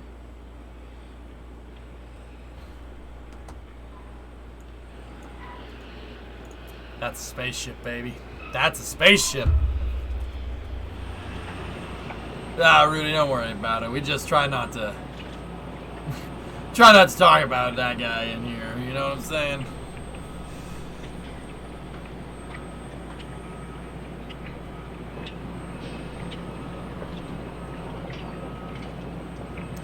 If that thing makes it through re-entry, I'll be amazed. That'd be really nice.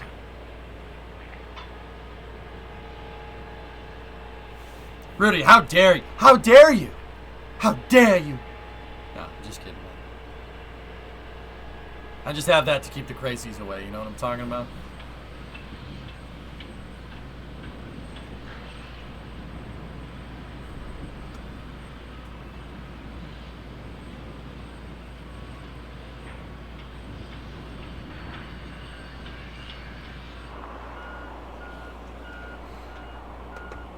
Yeah, Jim, they're still working on it.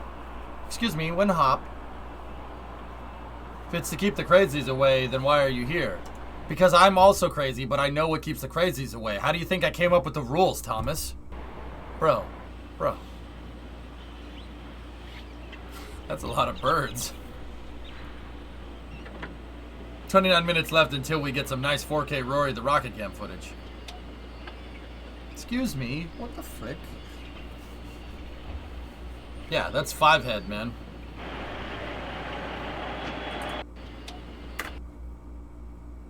Oh, that looks like a giant pecker. Oh, wait, that's not a woodpecker. It looks like someone's privates.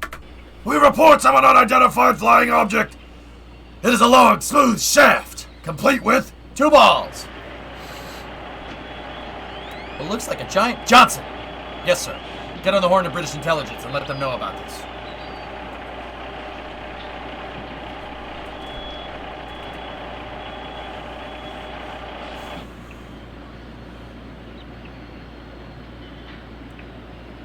It looks like a big Willie. What's that? Oh, looks like a giant Johnson. You ever thought about doing voice acting? I'm available for hire if people need me. Sir, finishing this fight. Da da da da da da da da da da da da da.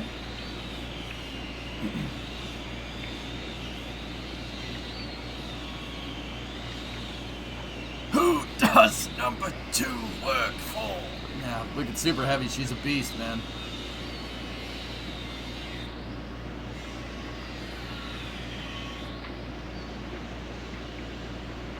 Knowing that, the killbots had a preset kill limit, so I just kept sending waves of men. Just kept sending waves of men until the killbots shut off. My name? Oh, is that Brannigan, Master of the Universe and anything in between. Also, this year's winner of Dupe's Modesty Award.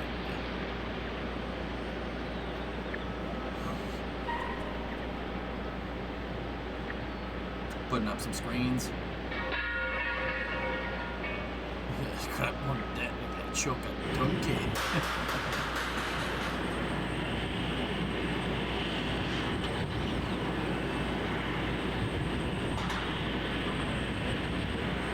By the way, did they paint Booster 4's... They didn't paint Booster 4's nozzles? Wait, what? Oh.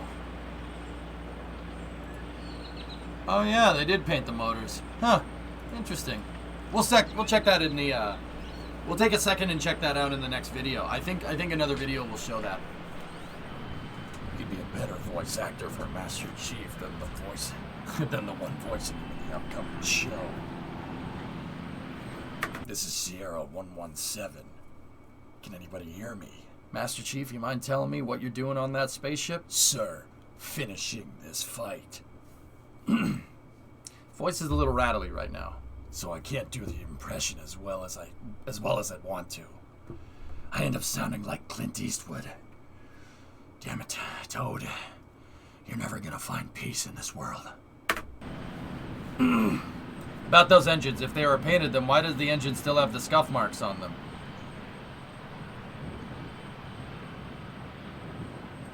I don't know. Look at this truck. Get off my lawn. Get off my plane. Oh, okay. Yep. Oh, yep. There you go. Dial it in. You got it, guy. For...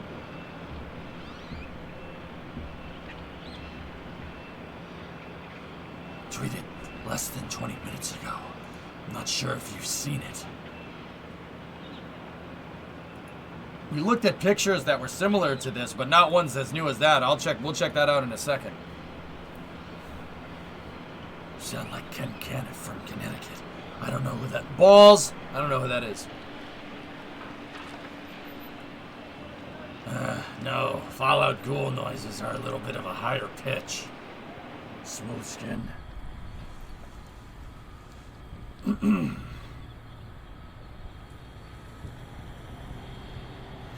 I really hope so, Buck.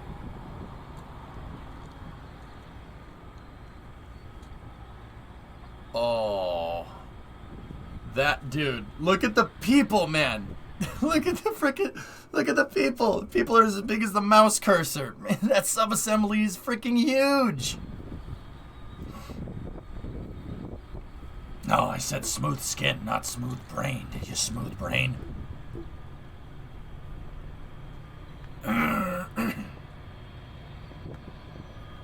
Yeah, I should probably stop doing that. Kind of hurts.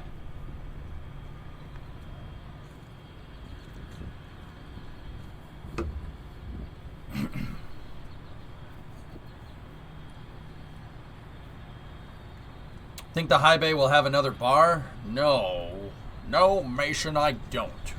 We're not hosting an intergalactic kegger down here. Fed. Should make a bridge between them.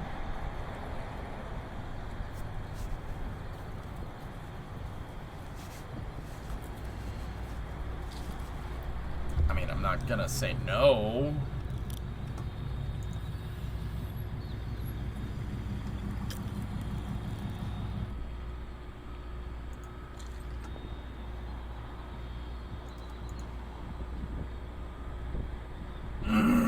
Okay, line her up.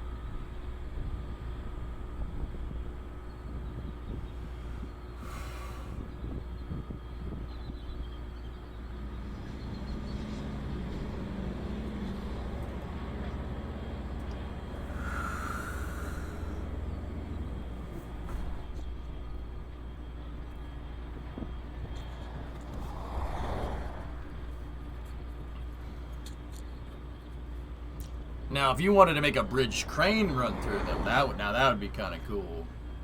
Just expand them so it's one giant bay. Yeah, maybe. I just can't believe the scale, man. The scale is just what's bananas to me. I mean, guys, it's a big erector set. That's what it is. Or Meccano, if you're from the UK.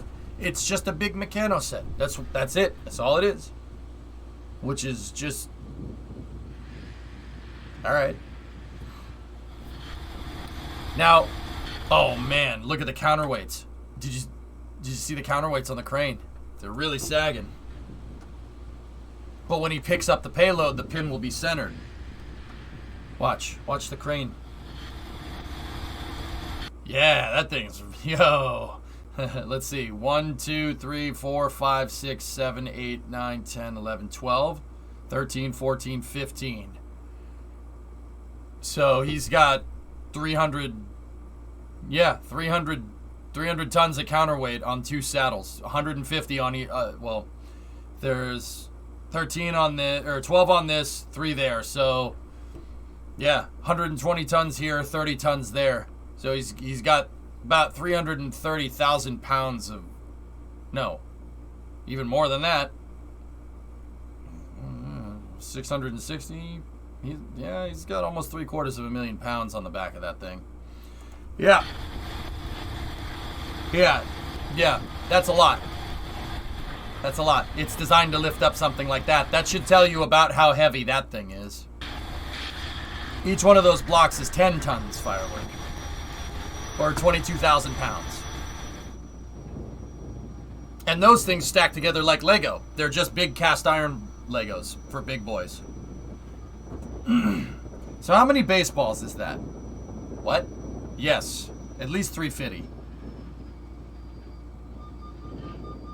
How much leverage does those 3 rear plates create? Well, enough to be able to do that.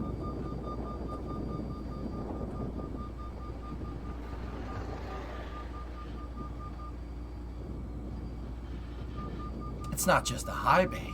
It's a transformer.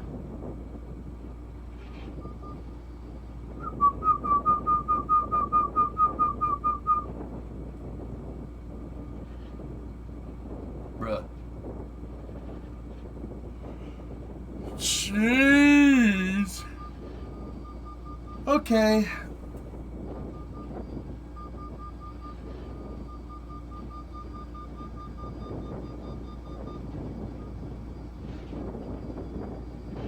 That's nuts. I think it's got one more level on top of that, guys. That's not the roof. I think they're gonna go up one more.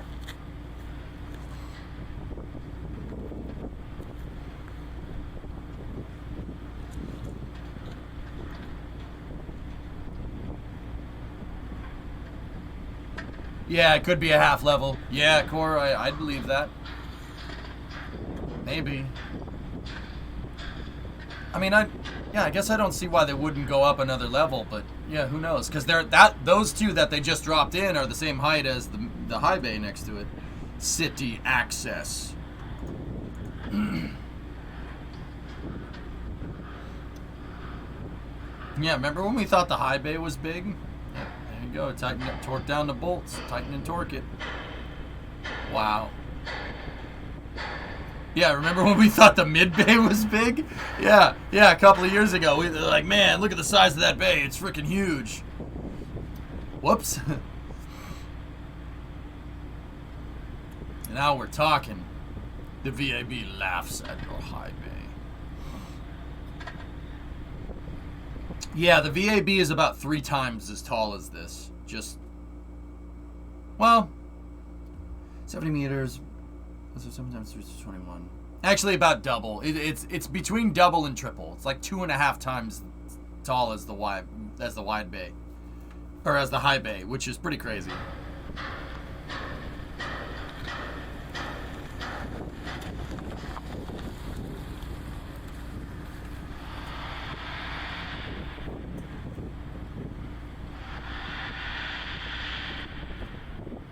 Guys, put off time warp. Prepare to fast forward. Fast forwarding, sir.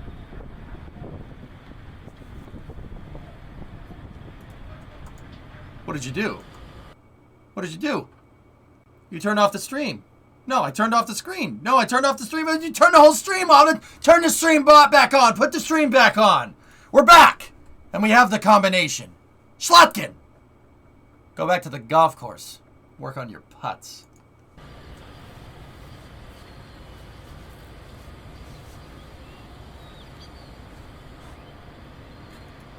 High Bay versus the VAB. Yeah, about double. We'll do it live. That's something different. Can't believe it. I'm surrounded by chat. Keep firing, chat.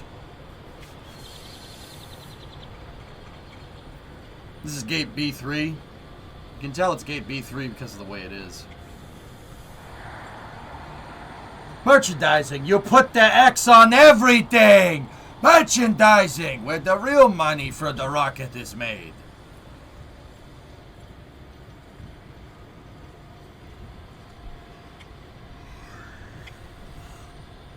Do you think the wide bay will be a vehicle assembly building? No, just an assembly building. The vehicle assembly building is the pad, remember? The Boring Company, the flamethrower. The kids loved this one.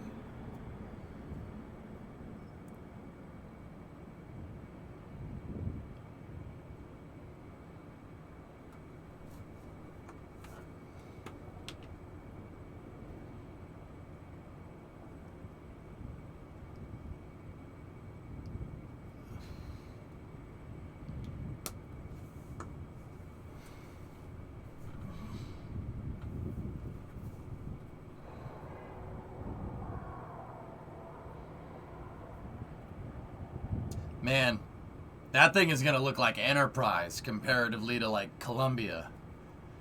You know, that thing is like the proto. That's just the pre-prototype, man. Even SN21 and 20. The Boring Company traffic jam. Yep. Hail, Columbia. Do not buy this. They bought every single one.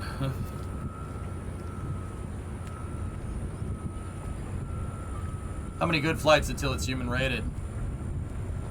I think 50 is a reasonable thing, Foz, but it really depends on SpaceX's risk aversion scale. And NASA's too, you know. You think Tesla bots will be building Starship one day? I don't think so. How high are we going to go before prototyping is finished? I don't have the answer to that question.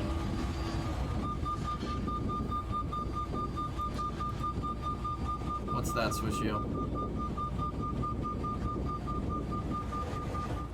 Oh dear.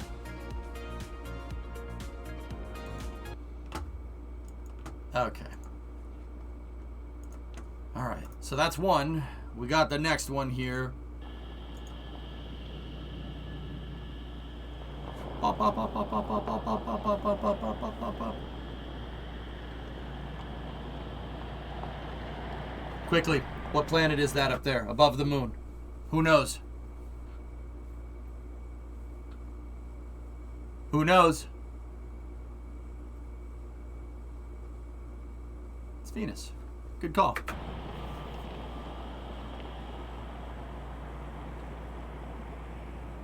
Yeah, you see that, Jim? It was a good shot.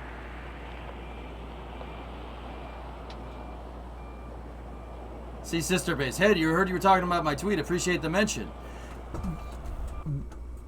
The helicopter taking pictures of Roberts Road, yeah? Great pictures. Seriously.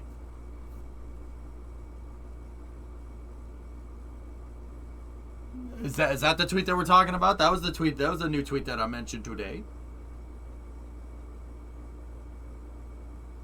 There was actually a couple. There weren't many pictures, but I just mentioned what they're used for. Oh. They weren't my pictures, but I just mentioned what they are used for. Yeah, no, they were great. Thank you very much. Yeah. They had the pictures for the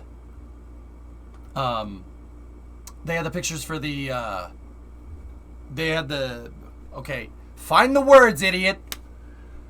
They had the jig pieces to build the segments for the tower at the Cape. I've been trying to figure out what they're doing with Roberts Road for a long time. I go into the public record and look at the stupid plans.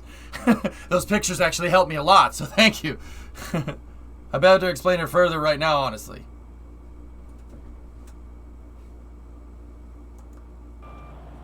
Feed me.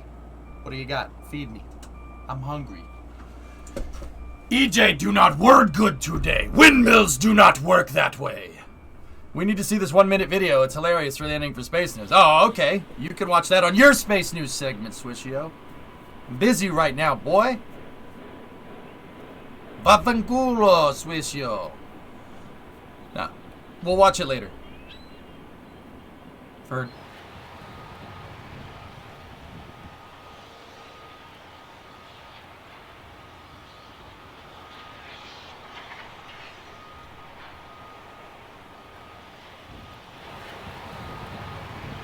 That's upside down, right?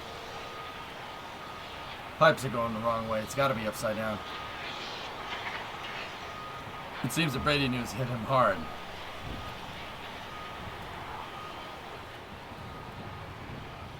I mean, it's going to be weird not watching him play, Tan, but too mad. Damn, man.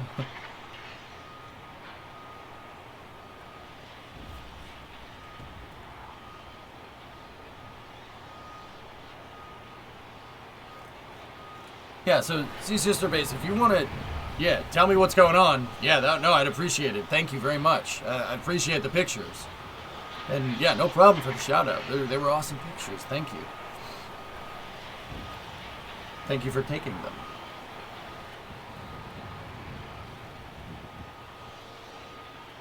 Nice, Tan. I'll tag you in a tweet. Hold up. Oh, all right. All right, sister, just make sure we're talking about the right stuff. We're talking about that's you? Oh, CSI Starbase. No. Okay. I was like, Sea Sister Base. Wait, what?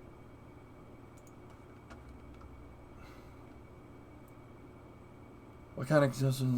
It's what you want, Airborne. Oh, gameplay. Oh, Zach. Oh, hell yeah, dude. No, your tweets were fantastic. Dude, about the gas spec from the railroad company. Hell yeah, man. That was all right, excuse my language. I don't usually curse during the day. That was kick ass, man. Hell yeah. Yes. Those were amazing. I read through the tweets and I was like, oh, yeah, that makes sense. And then some methane tanks popped up next to it. Dude, that was awesome, man. Very good reporting. Some of the best Starbase reporting I've seen in a long time, dude. And we ingest a lot of that stuff. You know what I'm talking about? That's cool. Yeah, no, dude. Feed me. Feed me. We'll keep going here. I'll keep the NSF footage going. There's the payload bay door thingamajigger. Brother Mo before with this one. Yeah. Thomas. Yeah, I remember. I read the tweet and I'm like at first I was like, wait a minute. How's he know about this? Oh, he worked in the industry and then you cited everything out. And I'm like, that sounds good to me. That sounds right. Like, yeah, I think that's pretty substantial analysis right there. Hey, you got gifted a sub. Hell yeah. And hi gameplay, how are you? Saw what you sent me too. Interesting stuff, huh? So CSI, they removed that berm that's next to the 2 methane tanks at the orbital farm. I'm pretty sure by what I could, and dude, feel free to confirm that. You know that there's the feed pipe that went around that berm, right? So where they'd load up methane, because I was reading what you said. Obviously you don't want fuel from the trucks feeding where the oxidizer feeds. You don't want them standing next to each other. That's probably a smart thing to do. I think they're going to extend the tanks. I think they're going to add more. Yeah, no, take your time, dude. Take your time. I appreciate it. I'm sorry. Like, I'm talking because I liked the reporter. The reporting was fantastic, dude. It was really good. You know, in a world where everybody's just like, no, I think they're going to do this because I saw them do that one time. No, it was a breath of fresh air, man. I was like, oh, this is so good. You know? There are 2 more of them at the Sanchez site. Yeah, that's what I thought. Dude, I think there's going to be more than that. But that's neither here nor there.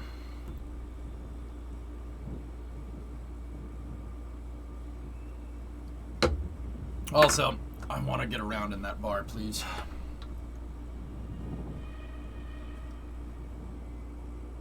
Look at that. Freaking mid... oh, is it the mid bay now? Technically, should we have small, medium, and large bay?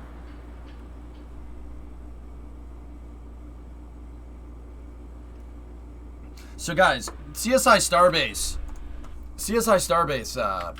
is a Twitter that's run by Zach here. That's who I'm talking to in chat. He had this this awesome kind of thing about them storing methane in the methane tanks and how it wasn't to spec. He figured that out just from looking at it, which was pretty awesome. I'm trying to... Thomas, you linked that tweet up here. Let me get at it. This one right here. This was... Yeah, no, dude, I went through this whole thing on stream. It was really good. Can we ask Elon for a streamer room in the Sky Bar? Yeah, it was the tank farm thread. This sucker right here. Yep.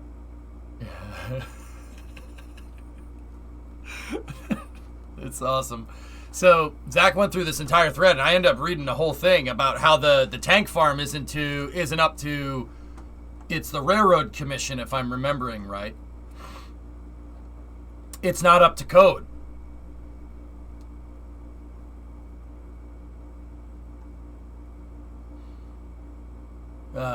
And they actually ended up just putting in some more methane tanks instead. They installed some tanks on the side.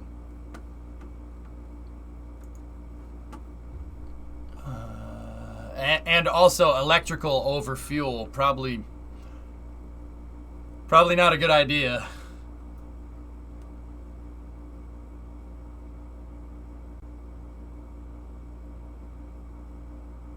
Yeah, see, there's these big suckers right there coming in. They got a couple more of those.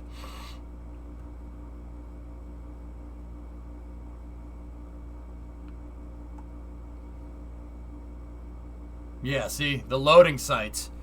Zach nailed it, man. You don't load oxidizer right next to liquid fuel. The only place you should do that is near the pad. Yeah, that was a good call.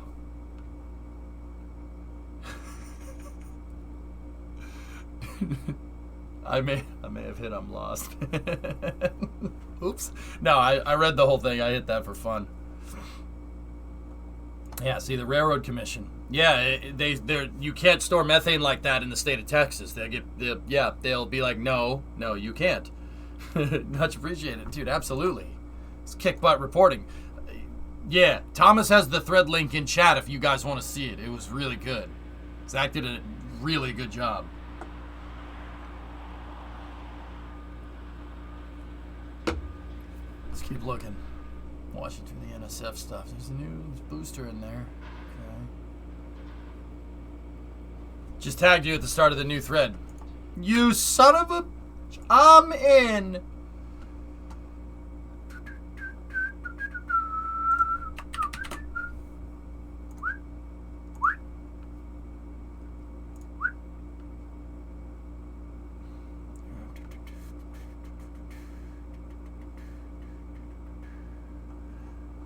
I'm inept when it comes to using Twitter.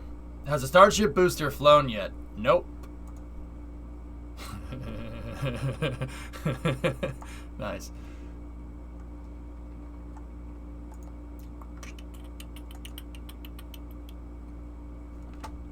I am inept when it comes to Twitter. All right, there we go.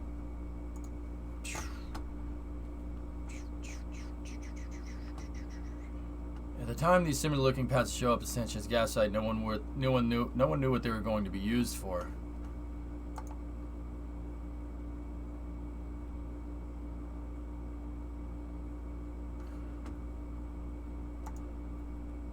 Yep. Yep. Yep. Yep. Yep. You know what the crazy part is? That was not too long ago, man. Tagged. Yeah, we'll check the thread, dude. You do your thing. Tell me when the thread is done.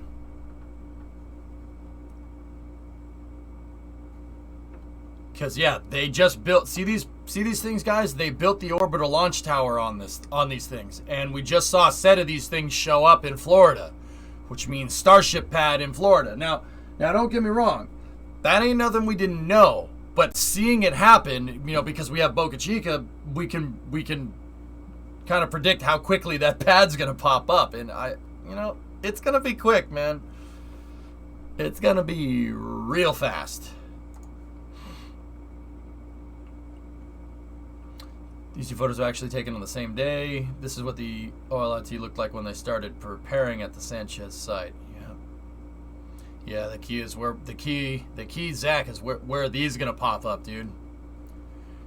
It's gonna be 39A, I think, but who knows where. And still Bezos hasn't finished theirs at the Cape. Well, you know what, Apocalypse is. It's funny that we learned something.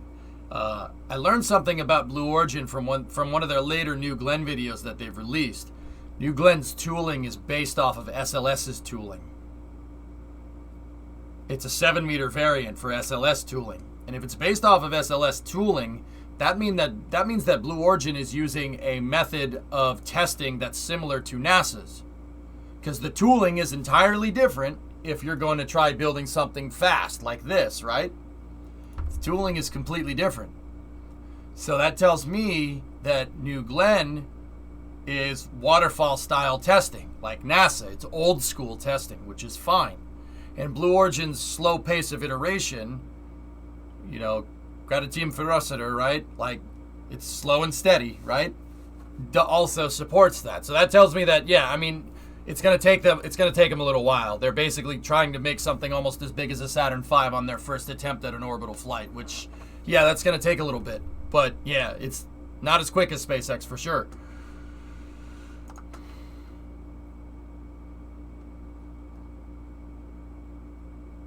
Yeah, that Jarvis test tank. Yeah, it's gonna be interesting. All right.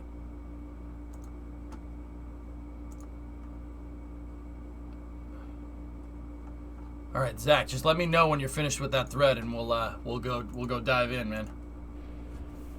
Yeah, Synerd, I knew, dude, I saw the jigs when they first showed New Glenn stuff. I'm like, that looks exactly like SLS's jigs, and they are. They're derived from it. Same company makes the tooling. Yeah, Thomas, can you imagine a 7-meter reusable spacecraft? That'd be pretty cool. There's a ship aft skirt. It's friction stir aluminum lithium, just like SLS, Signer. Yep. The ISO grid and everything. It also makes sense from the don't reinvent the wheel side of things. Yep. We should put a New Glenn first stage on top of the SLS core stage. And then a new US on top of that. It would look like a big Vega. Propulsive landing SLS core would be nice. The shuttle engines can't do it. They can't relight, man. You'd need to redesign the engine. The starter motor ain't on the motor. It's not on the rocket, dude. It's like a top fuel dragster. Yeah, they don't, what, do they have the starter motor on? I think they have the starter motor on it, but there's no the starter motors are ground side, just like the outer engines on Super Heavy, they're ground side.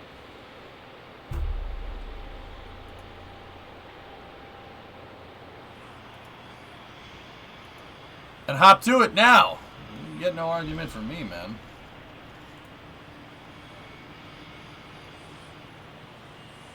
Oh, the balls are back. Does that mean that Blue and SLS will more or less be compatible? At one point, there was a NASA study into putting a New Glenn upper stage on top of SLS, Crownless. Yeah, Blue Origin proposed that. They got shot down in 2017, so I'm going to go ahead and guess they wouldn't propose that if there wasn't some kind of commonality somewhere. Interesting. Curious, isn't it?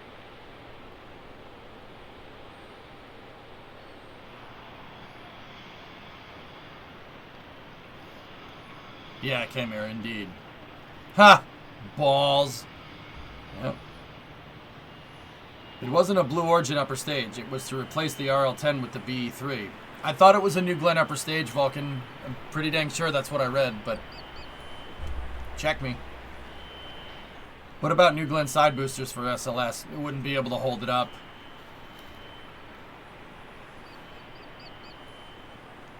I don't know.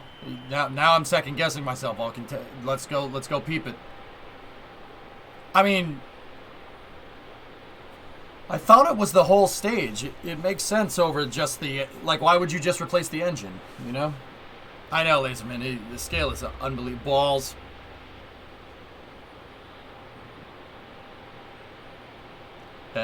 Sir, this is Texas. Please use the proper nomenclature. Rocket nuts. So yeah, it looks like they're doing another load test here. Each one of those things is, what was it, 50, or no, 100 tons each? Look at that thing.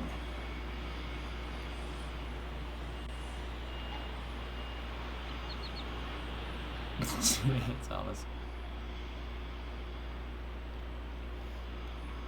What I'm trying to tell you, Chad, is that orange ball's good. Okay.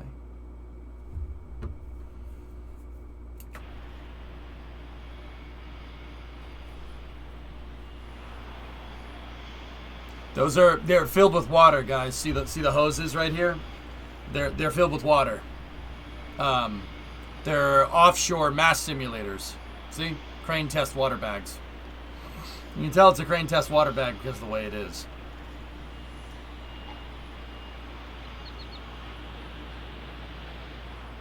Yeah, interesting, Vulcan. Oh, okay, cool. Sweet. Yes, but please consult doctor. Yep.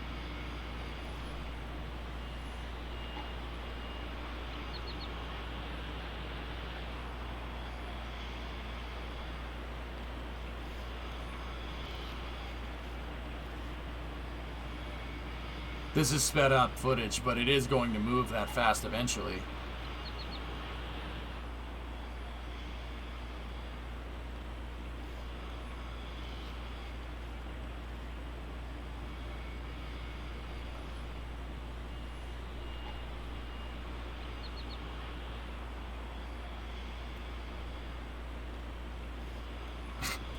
I'm sorry.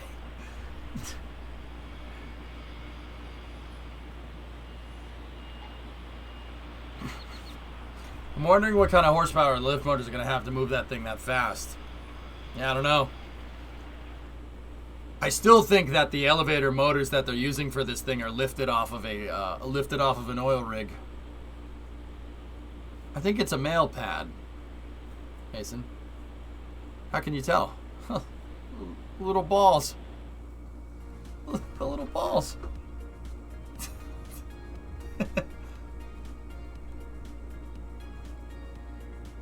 I can see that Mechazilla has been playing Halo. Lunprod, yep. Alright, we got one more here. Vulcan, how we doing on that footage? Unexpected three amigos.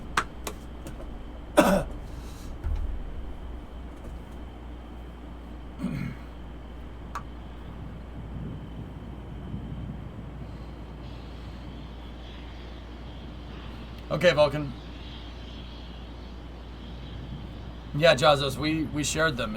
Wait, is that from... That's from Pauline, I think. Yep. That's nice. Yeah, that's very nice. Pop! Being busy, can't watch much recently. Still got a sub, though. Thanks, man.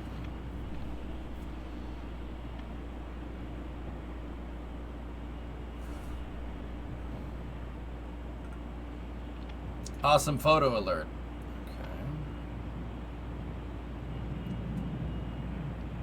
Oh, nice. Cool. My little rocket ship has the sweetest tiles. Ha ha ha. Dear little rocket ship, won't you land Wild! Ha ha. Aritas, 3-month resub. Thank you.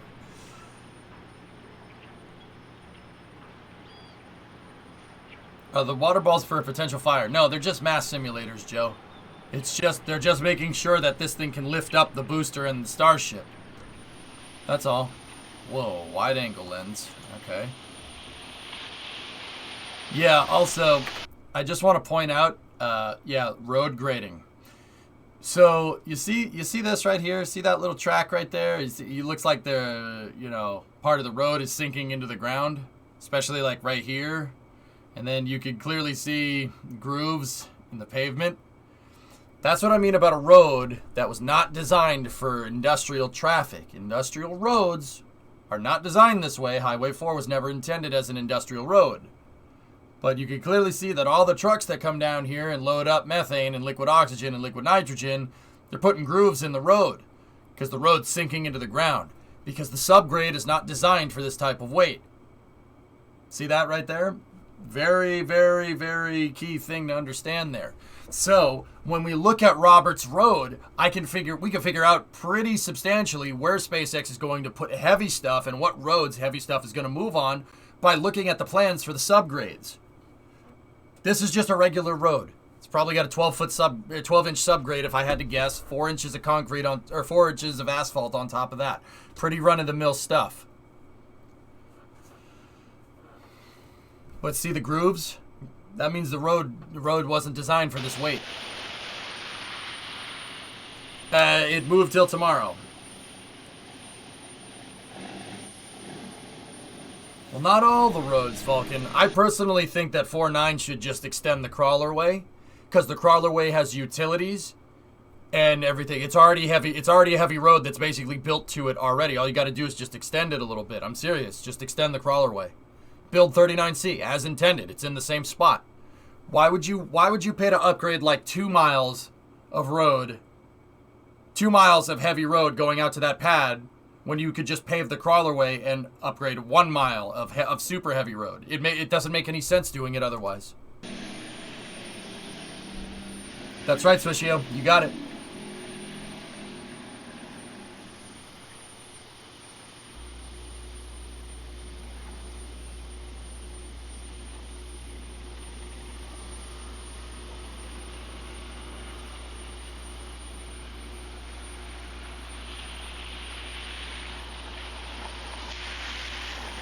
Big thing is how they plan to move the ships and whether or not they would also need to use the paved heavyweight section plus the additional 3 miles. To the additional 3+ miles of crawlerway. I think extending the no, we measured it, Vulcan. Going up Kennedy Boulevard and then taking a right at the road to get to Playa Linda. That road needs to be redone. It's not heavy enough. You need to tear up the whole road and build a new road. If you're gonna do that, build the crawlerway. The crawlerway would literally be less expensive for a road that's way heavier, and you have access with the you could have access with the mobile launchers, which is really smart. You want a multi-user spaceport, man. And now that opens up VAB high bay access. I'm just saying, it's not the stupidest idea. I mean, they don't necessarily need the crawler path itself, but continue the paved road would make sense. Plus, the crawlerway is on KSC property, so wouldn't need to close the road. Ian, look, all I'm saying is that there's a high bay open. No, I don't think SpaceX is going to use it. There's a high bay open, and the quickest and easiest way to get infrastructure to the notional spot where LC-49 is the crawlerway. The crawlerway is the closest road with the heaviest infrastructure. And it's clearly heavy enough to move Falcon 9s down it. And if it's heavy enough to handle moving a Falcon 9 down there on the shuttle transporter, might I add. Just saying. Just saying. It's there. It's already there. Hello. You'd be stupid to not utilize that. Well, not, you know what I mean. Also, I can dream, okay? I can dream.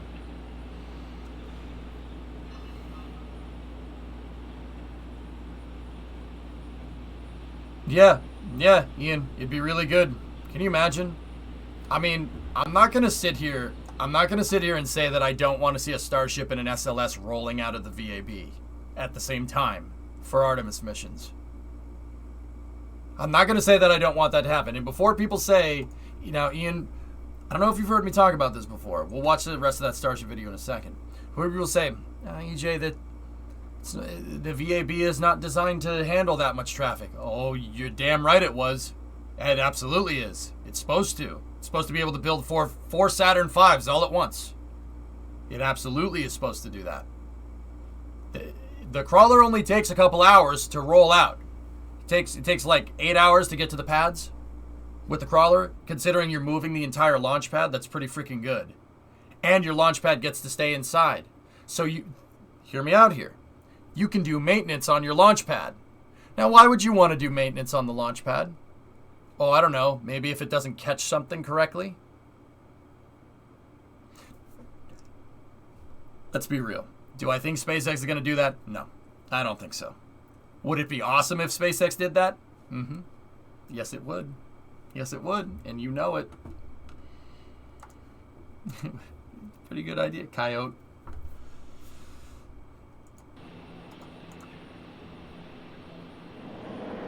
Oh!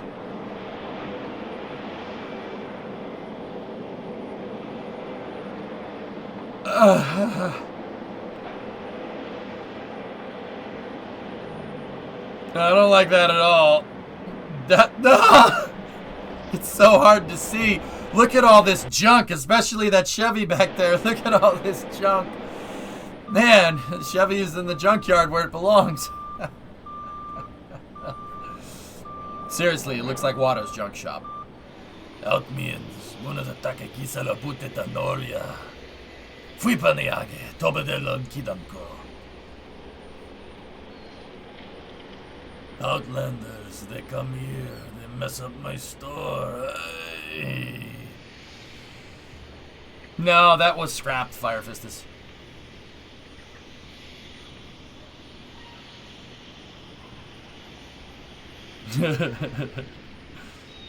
I don't know, Buck. I don't know. I don't think so.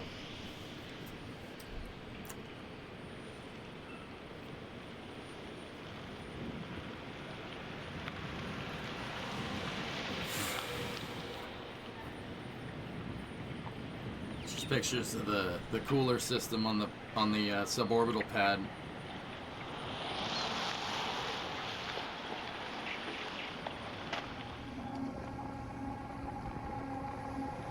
Cool. Bird.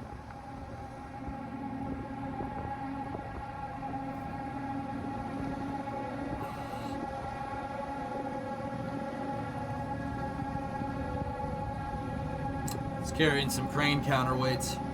And then there's the saddle for the crane. That's a lot of weight. Each one of those blocks, guys, is 10,000 kilos, 22,000 pounds. It's your boy! It's your boy!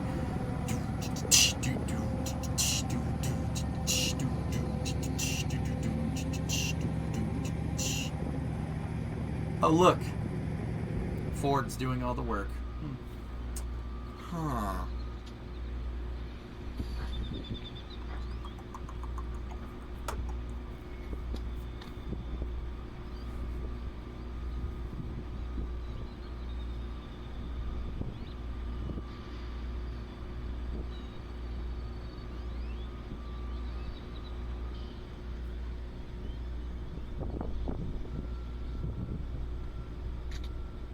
It's just, oh man, ghost riding the Ford. Booster forward dome section in the tents. Yep. Boom, boom. Do-do-do-doom-doom. Do-do-do-doom-doom. Do-do-do-doom-doom. Oh, the new nose cone looks sharp, man. That thing looks real sharp. This stuff's really starting to come into its own. It's really starting to look like spaceship parts, which is cool. A far cry from Starhopper being made out in a field, huh?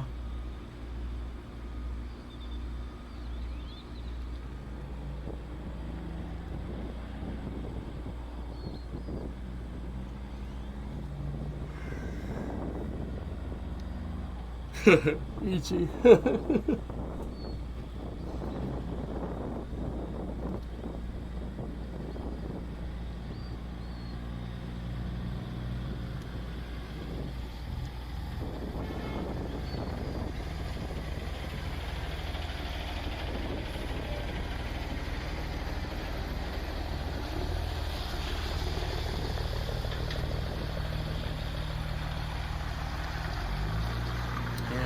air control service.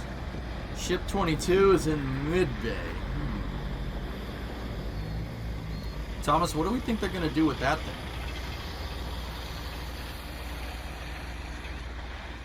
Discovery. Hey, Tile, 10-month resub. Keep up the good work. Thanks, sir.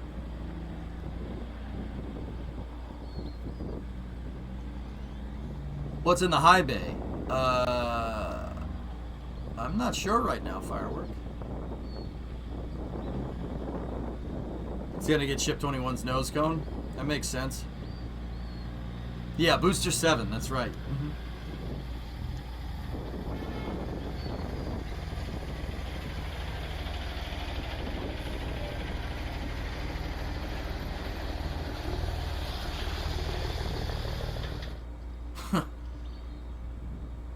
Oh, dude. Nice SR5. Toyota. Cool. That's an old truck.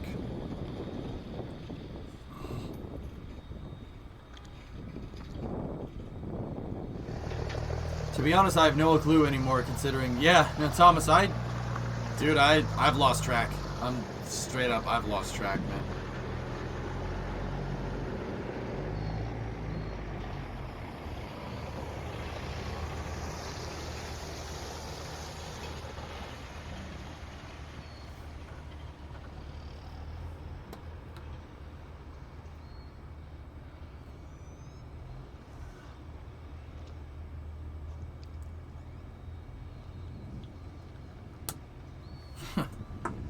Man, that thing sprung up out of nowhere, didn't it? When did they start on the wide bay? 2 months ago?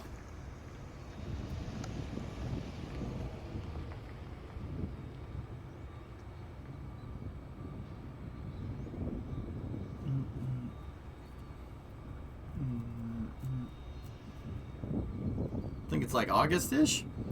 Was it really that long ago, Ian? I could have sworn... Yeah, maybe... Yeah, you might be right. It's not that... I mean, it's not that long. Like the foundation work. So, yeah. Dude, it's pretty nutso, man. I think... Was this one? Hang on, let me check. Yep. Alright, cool. Here, I'm gonna go check on CSI's, thread here.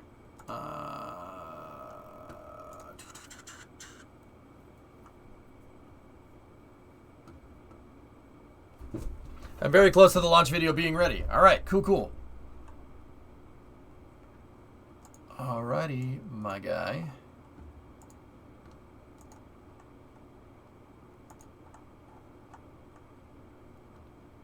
So Greg Scott has those pictures. Let's see what we got. I'm done. Got to move on to other things. Well, hey, thanks, man. That's awesome, dude. Yeah, no, that was really awesome insight. I really appreciated it. I love okay, Zach. I like learning about everything, man. That's how I roll.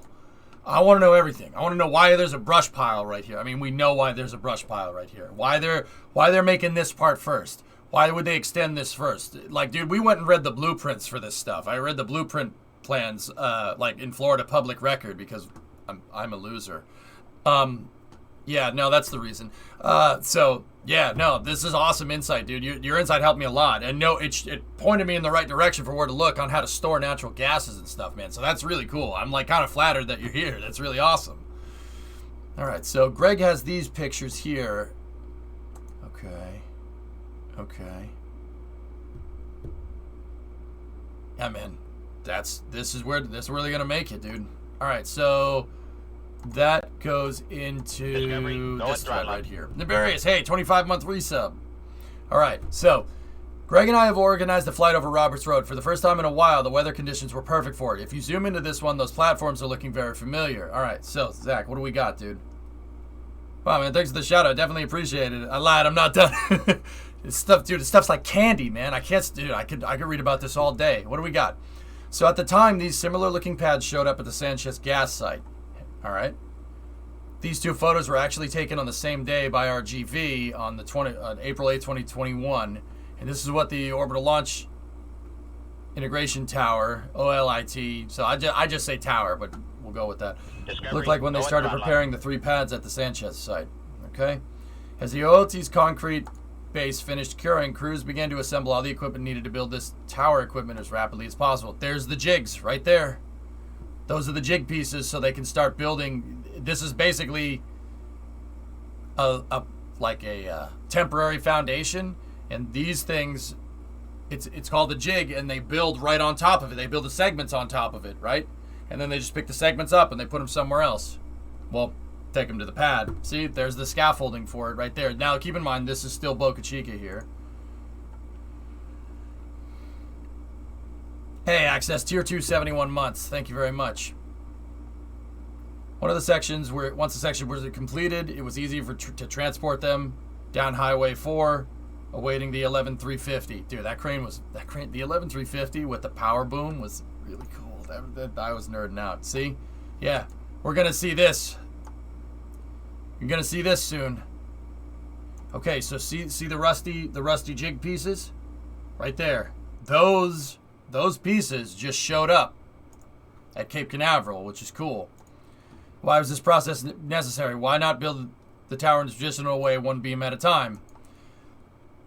Well, this is just practice for what we're seeing now. Yeah. Constructing a tower like this at Pad 39A and any other way for prefab at the remote site would simply not work. It'd be a real pain in the butt.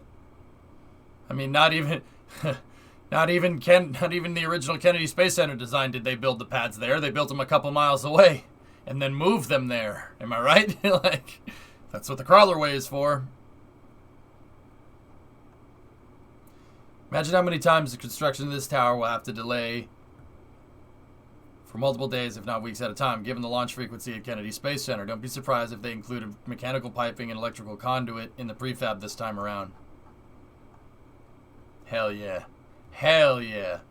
Alright, let's go look at these Greg Scott photos here. Yep, there's those pillars, dude. There they are.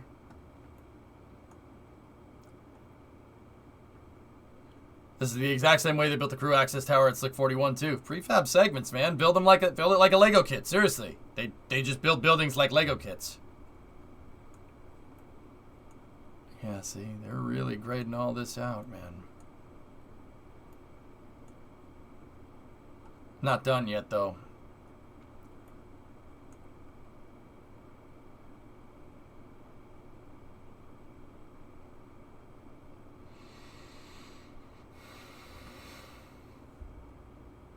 And there's the jig pieces right there. See them on the sides here? There's the jig pieces. I have to go down to Texas for a new building we're working on. It's literally only a few miles away from Boca Chica. Huh, wow. The orbital mount is being made in a different spot.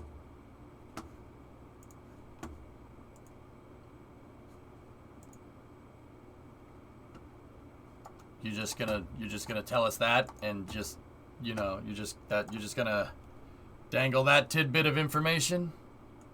Just gonna dangle that tidbit of information, Goalie?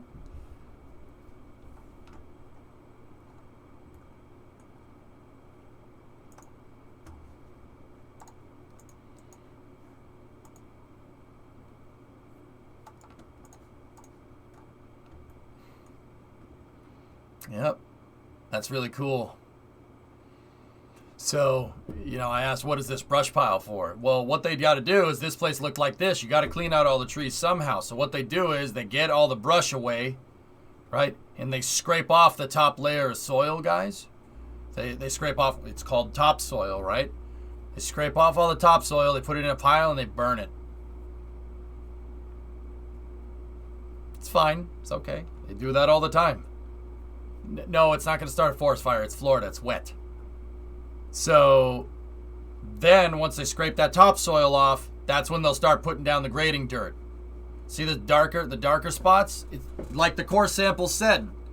We got dark sand, you got light sand, and then limestone on the top from the core samples, and then you have darker sand underneath and gravel.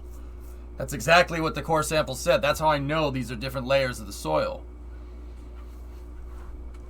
Burnt dirt, imagine the smell. Doesn't smell good, Howsy. Yeah, it doesn't smell good at all. The whole peninsula is slowly... The whole peninsula is not slowly sinking. Firework, Jesus. It's just wetlands. There's a lot of that around. Michigan, southeast Michigan. Detroit's built on a swamp. Does that mean it's sinking into the water?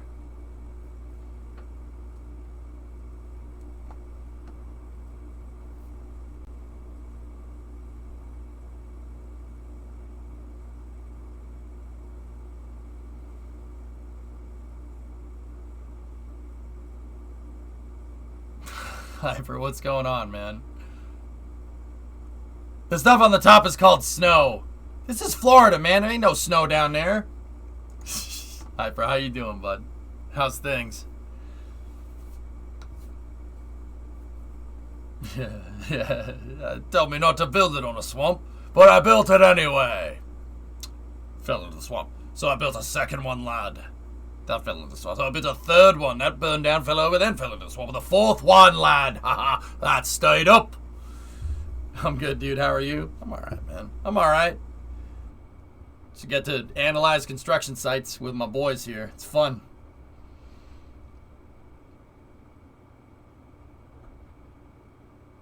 That's not snow. That's white breadcrumbs the gators are sniffing.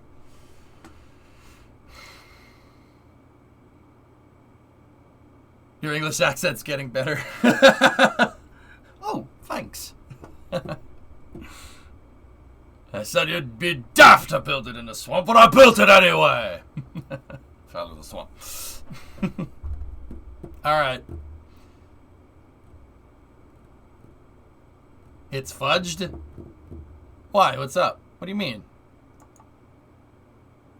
I'm confused. Anyway. Zach, thank you for the insight as per usual, man. I will follow the tweets with great interests. What?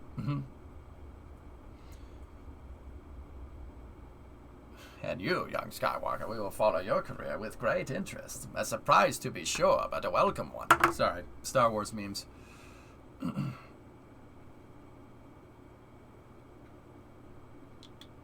I have no clue.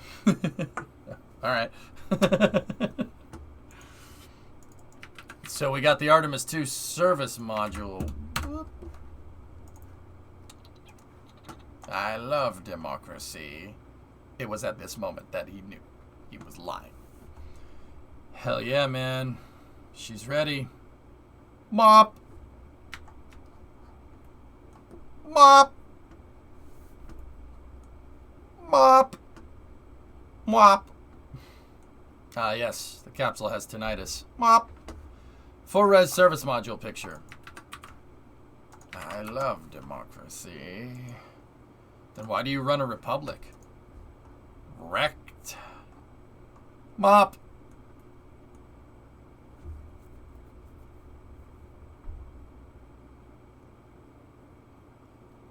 Yeah, Synerd, man. Yeah, that's what it means. Manifold absolute working pressure. 150. Oh God, look at these units of measurement. I love it. PSI, pounds, hell yeah. Oh boy. And you know what the best part about this is? This part was made by Europeans. That's right. That's right. You use our system, not vice versa.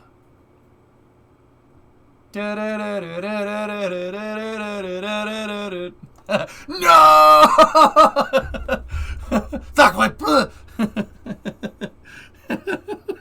It's true. The service module's European, man. Probably not the jig, but still funny. We use inches for screens and wheel sizes too? Really? Yeah, I guess that makes sense. I feel betrayed. 28,000 pounds, boy. So that's what, 13,000, yeah, like 12,500 kilos, something like that. 12, 13, somewhere in there. I reject your measurements. You will use kilofeet and you will like it. Kilofeet. Base 10 feet, boy.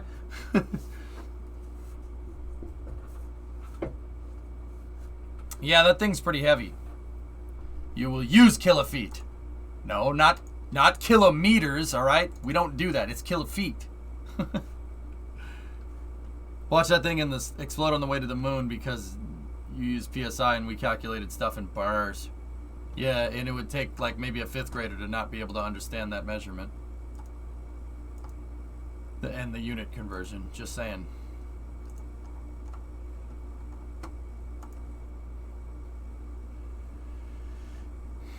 No, it was built in macro, but you had to write imperial on it so you can understand. Joke's on you. I use both systems. You're the ones that are the problem here.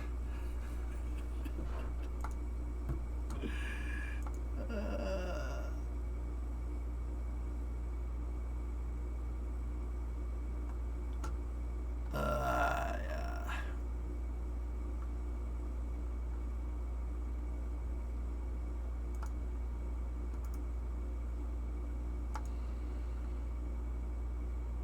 I literally joined Twitch today. How often do you do this? Space news? Or give the Europeans crap about their measuring systems? I mean, it's the same answer. It's the same answer every day. It's pretty much every day. Yeah, no, dude, I do space news Tuesday, Wednesday, Thursday, Friday, Saturday, man. We go through it every day.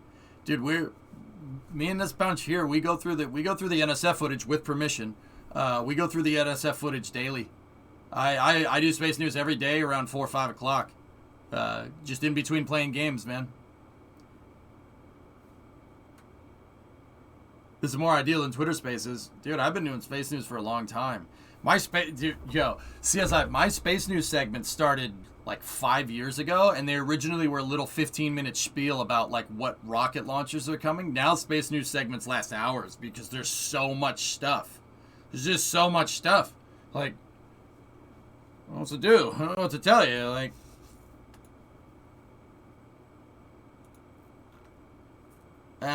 I don't think so, goalie. Let's not do that. But yeah, I mean, I think we're wrapping it up here. I usually wrap up around 8. But yeah, I mean, Zach, you're welcome in here anytime, dude. What I try to do is, you know, like what Timmy does over on YouTube, right? I try to basically do the same thing here, you know? I can explain the rocket science stuff to people, even though I don't look like a freaking caveman over here.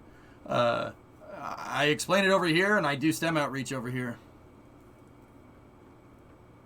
I never knew Buck was a mod on the EJ's channel. Okina, he's like one of my first moderators. He's kind of a dink, huh? He'd be a dink sometimes. I'll be honest, I sub for KSP, but I stay for Space News. I appreciate that, man. I mean, it wasn't for my good looks. You could have been subbed this. I mean, you didn't bring me along for my good looks, but you could have. Dink minced. He is a teammate in GBN. What's GBN?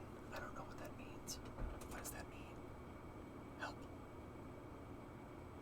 I follow for KSP, but I sub for Space News. Word. GBN is a gaming channel. Yeah, 2020.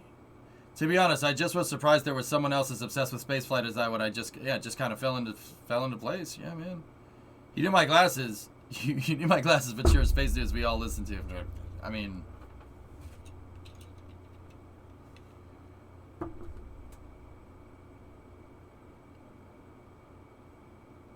I can see now. We're good.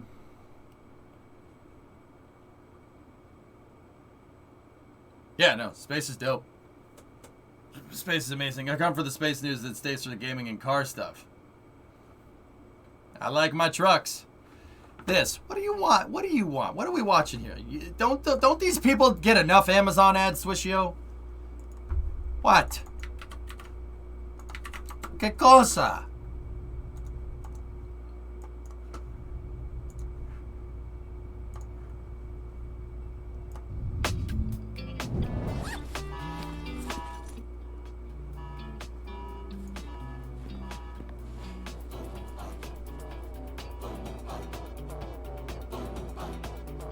È tutto pronto. Si parte, Sandro. 3, 2, 1. Era meglio fare il subback qui.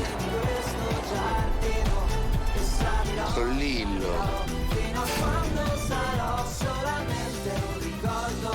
Alexa, abbassa il volume.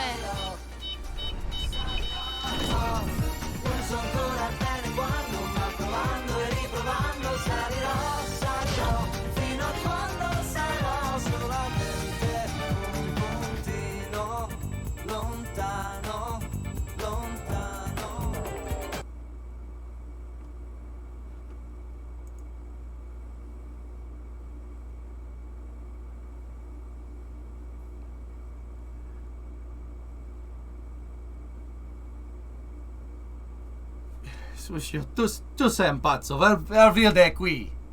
Amico, ver via da qui. Che cosa? Che cosa?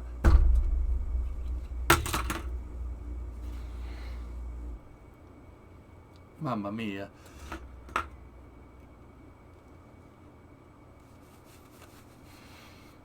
Mamma mia. Prime Glenn. What the frick was that thing, man? Okay. Let's just make a new rule. We don't allow the Italians into space, okay? It might get a little rowdy, all right? What is this? Why does it look? It kind of looks like New Shepard, but it doesn't.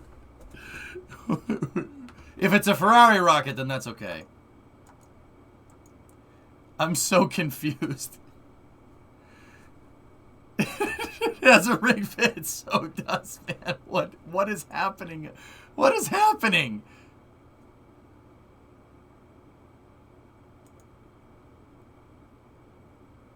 Yeah, about that.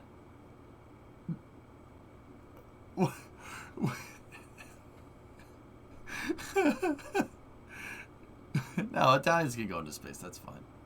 Italians brought up an espresso machine. Or not an espresso machine. Serious, true story. Italians brought up an espresso machine up into space a couple of years ago. I'm not kidding. I need to have my espresso. Or how do you expect me to conduct all of this science? You want me to do all of this science, and you do not want me to have espresso. You need to send up an espresso machine pronto. Expect me to do all this science. You do not have espresso machine. My love, this is illegal in Italy. Anyway, thank you for that, Swiscio. I will promptly move on to the next subject. Not enough hand movements. Do not, my love, do not break the spaghetti. This should be illegal in Italy. This is illegal, my love. No, you do not break a spaghetti. It is ruined. Seriously, though, don't break your spaghetti. I'm actually serious. Don't do that. That's disgusting. Who breaks spaghetti? What's wrong with you? How do you twirl it? You don't twirl it. You gotta twirl the spaghetti. What's wrong with you? Criminali. Sì, criminali. Polizia. Pronto.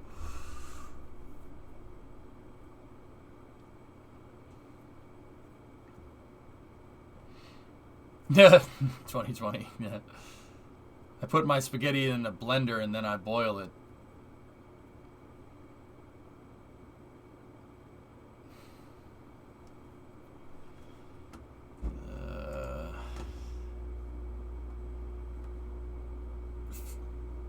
What is this, Casper? Let me see.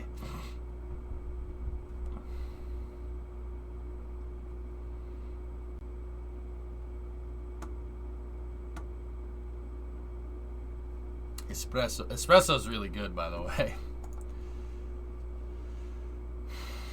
No problem. Expect more of these course videos. No. No. How do you say I don't want this in Italian? I actually forget.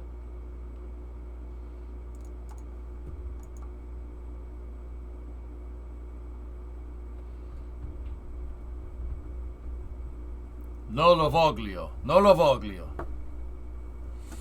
Non lo voglio. No. I don't want this.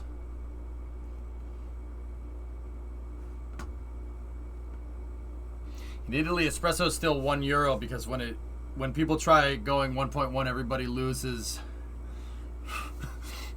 Everybody loses it. You cannot charge me 1.1 euros for an espresso. Espresso is $1. But I run the shop. I make the price. The price goes up sometimes. No, you are crazy for jacking the price like that. What is wrong with you? Unbelievable. Nah, don't worry about it, espresso. Anyway. Okay. Anything else here? I think we're good with space news. To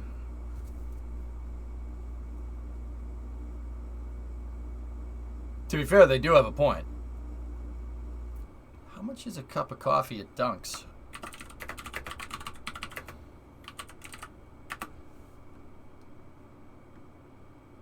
It's $2. $2 for a large coffee. $2. That's not bad.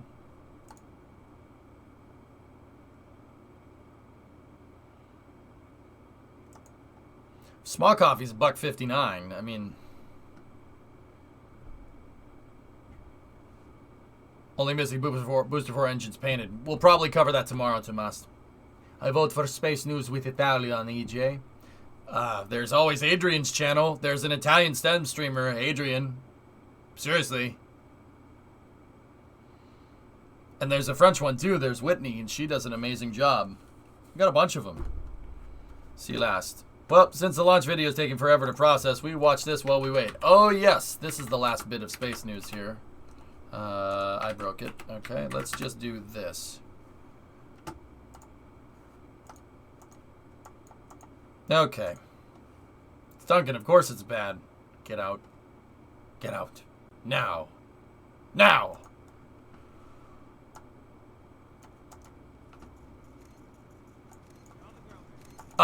Yeah. Guys, I'm not gonna lie to you. I'm gonna turn the volume up. Headphone users. Headphone users. Headphone users. I'm turning the volume up. This one's going all the way to 11. Alright? This is coming from Vulcan here.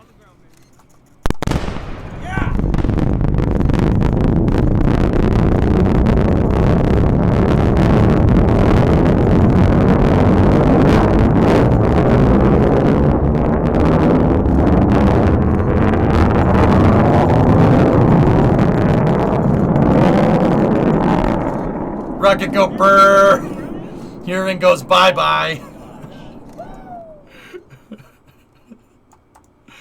Oh, this doesn't suck. This is just 3. Yeah. Fragment, what's up, dude? Yeah!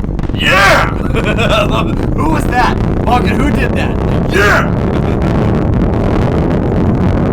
That's the noise, man. Freaking rumbling freight train, baby.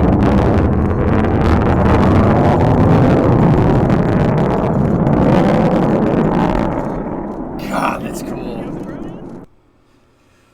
Oh, that's pretty good. That's pretty good.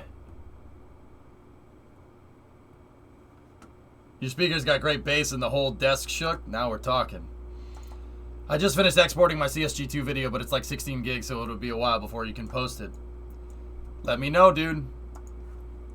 If you want me to advertise that stuff on here, you just let me know. Just let me know.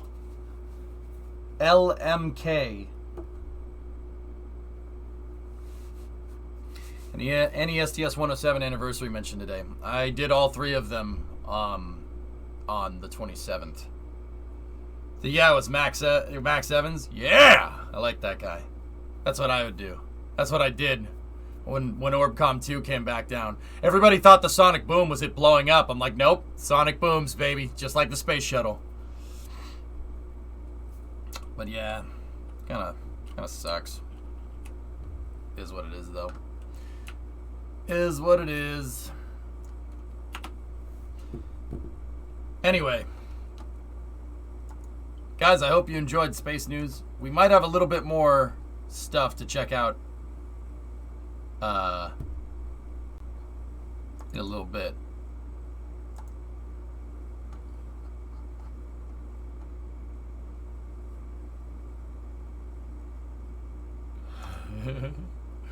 All right.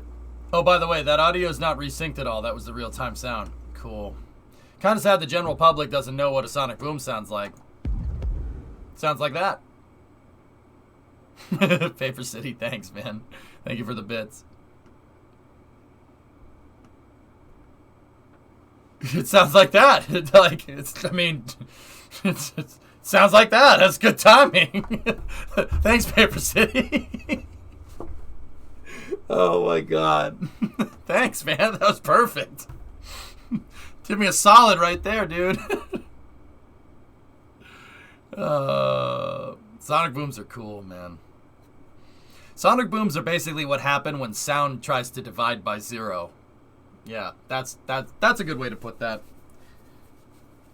One launch I almost fell over because the sonic boom took a second to hit and I was picking up some gear when it did. Yeah, the press, dude, you feel it. The sonic boom, you feel it. If you've ever watched a fireworks show up close, sonic booms are like that. You feel the barometric pressure shift. So it's really cool. So you're able to have guest streamers? Yeah, sure. Why not? Yeah, dude, I had CSI, I had Cameron Bess on here the other day. One of the guys that flew on NS-19. Yeah. I've interviewed all kinds of astronauts, man, on stream. Astronauts, engineers. I interviewed Charlie Duke on stream one time. That was pretty cool. Yeah, just walked on the moon. I still can't believe that. I'm like, did I shake his hand? I shook his hand. I played Kerbal with Charlie Duke. I'm like, man, that just happened? All right. Okay. I've been living in a cave. I mean, yeah. I mean, dude, I appreciate the Twitter content, man. I've been kind of just sharing it, bro. Like, to be honest with you, you're a little short there. Yeah. Charlie Duke said when I launched my Saturn V in Kerbal, he said, "No, nah, you're a little short." I'm like, I'm sorry, Dad, I'll fix it. But yeah. So speaking of KSP, guys, I am planning some new things for Kerbal. I'm tweaking the mission mode rules slightly. I'm not going to say what. But I do, yeah, of course, Hayes. You could tell me to hop on one leg and I'd be like, sure, man. Sure, I got you. Discovery, go and drop Hey, up. Pete, what's going on? 14-month resub. He's altering the deal. Pray he doesn't alter it any further. Yeah, I'm like, okay, Dad. I'm sorry, Dad. You know, like, no, he was cool. He was very, very nice, man. Yeah, I got to talk to him. I got to talk to Jerry Griffin, Charles Dietrich, Jerry Bostich, like the guys. Fred Hayes. I talked to Fred Hayes. It's freaking nuts, dude. I still kept that dude. Because I did those interviews in the before times at Space Fest, it seems like a dream, man. I've interviewed Mike Massimino on Das's stream, Joseph. I've never interviewed him on this channel. Mike's cool. He's very smart. Very smart. Yeah. I've been on 40 when one went off on 39A. The sound of the view was insane. It was the most excited and scared I've ever been. Dude, I'd do it. If we could get some like Jim Cantori coverage of rockets, I'd do it. I'd do it. I know the risks involved. I'd do it. Like, it's probably not a good idea. I'd probably lose my hearing in a couple of days, but that's fine.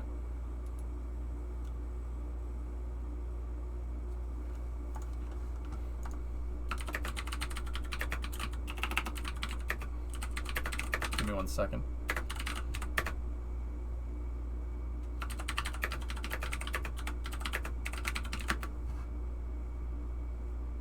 Cool. Count me in. Dude, I'd do it, man. Like, we'd go deaf, but I'd do it. Like, I've done it before. 1 second given. It only took a second. I told you, I wouldn't lie. Come on.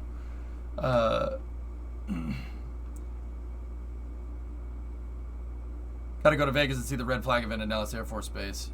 Oh, word, Hippo? That's cool. Nice. Proper hearing protection. I got you.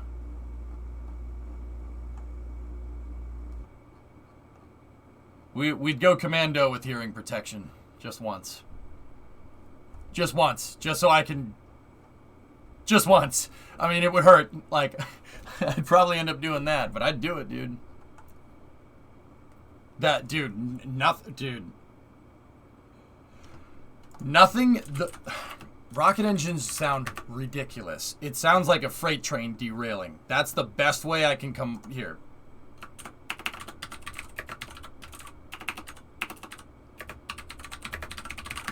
This right here, the twin shot that wound up on YouTube of the Falcon Heavy landing. This, for whatever reason, the sound came through the best. You want to hear what a rocket engine sounds like in real life? I mean, because we usually cover it here and it's just... This is what it sounds like. And I've heard them in real life, close. This is what, dude, it sounds like a freight train derailing. Yeah, there they are. Listen. Coming in like meteors, real fast. They're gonna do a final burn here. Headphone in just a users, moment. headphone users, again, headphone users, you've been warned. I can't be held responsible for what's about to happen. There's final burn 1 and 2. 2 candles coming down. There they are. Double sonic booms. Right here.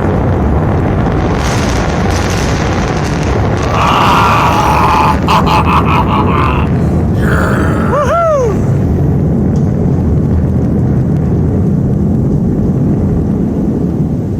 2 down. Beautiful landing. That's what it sounds like. It sounds like a freight train hitting a nuclear bomb. Just boom! It sounds amazing. You gotta hear it once. Go and see a launch. Trust me. It is you've never heard anything like this in your life. It's unbelievable. That was Slick 41, or not Slick 41. That's 37B, and no, you cannot go there. HC remote camera video processed. Bring it. Come on. Dude, yeah, I'm telling you, a freight train derailing. A freight train derailing like at like a Kiss concert or something. It's unbelievably loud. All right. So this is coming from Vulcan here. When is the next heavy? USS F-44, King, sometime this year. They're waiting on the payload. But there's another Falcon Heavy after that too. Forget which one though. Guys, I'm going to go ahead and say that this is probably a headphone user's one as well. So I'm just going to keep the volume cranked to 11. So this is coming from Derek, so Vulcan in chat. I saw a Delta IV medium from 10 miles. He felt it more than hearing it. Yeah, absolutely.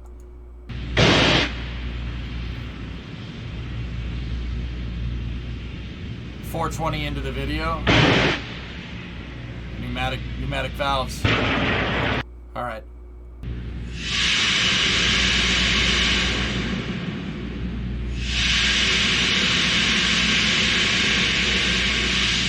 Bro, this footage is amazing.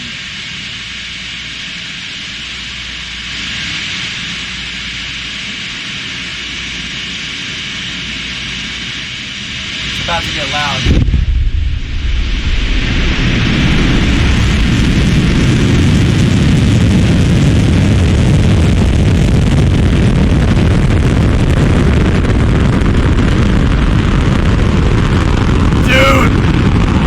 Awesome! Vulcan! Oh! That's the sound suppression system purging. Dude, that's so cool!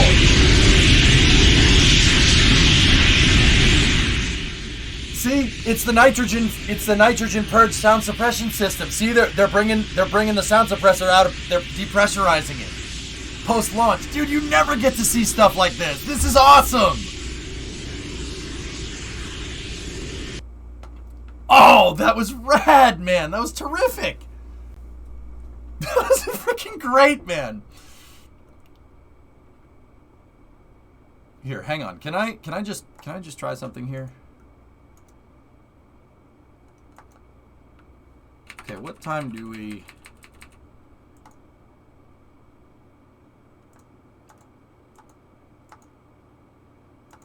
$25, okay. Can I just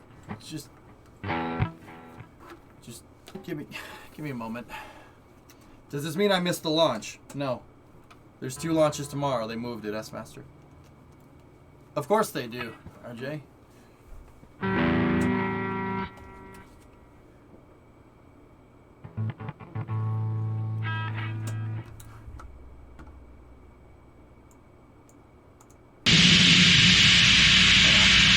We gotta make sure we mix the sound right. Hold on. This is for science, okay? This is for science purposes.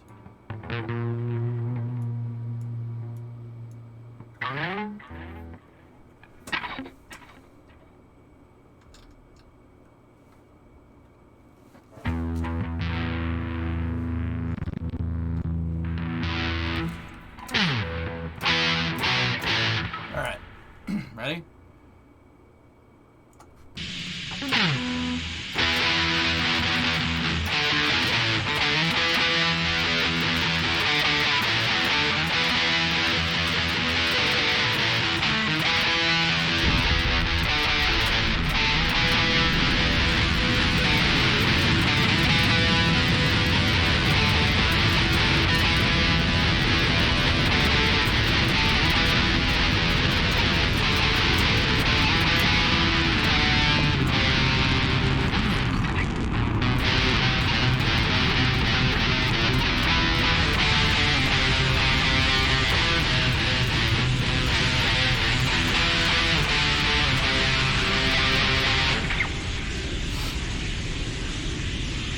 Passing, hey!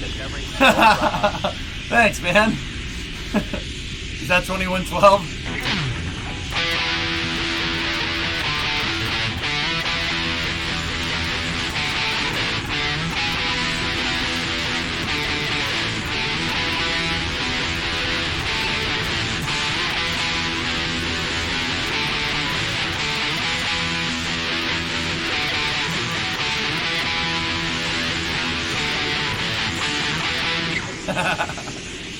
Sorry, that part of 2112 is always reminds me of a rocket launch for some reason.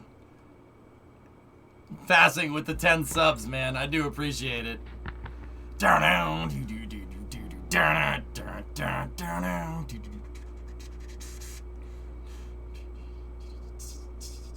And they have the backing tracks that are like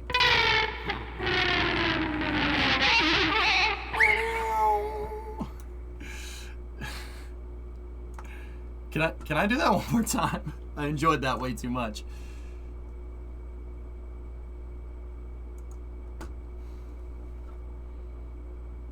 My life blood spills over.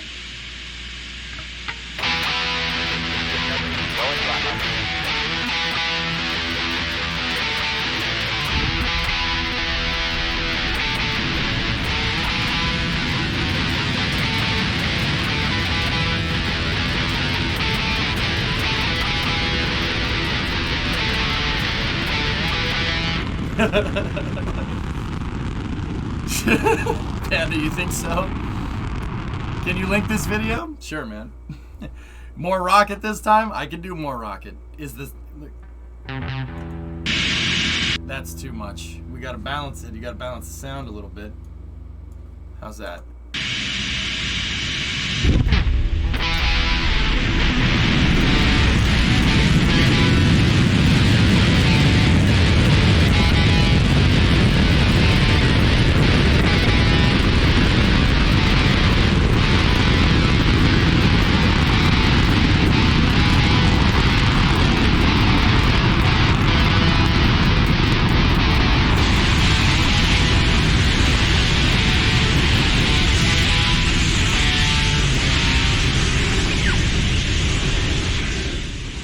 Bagpipes?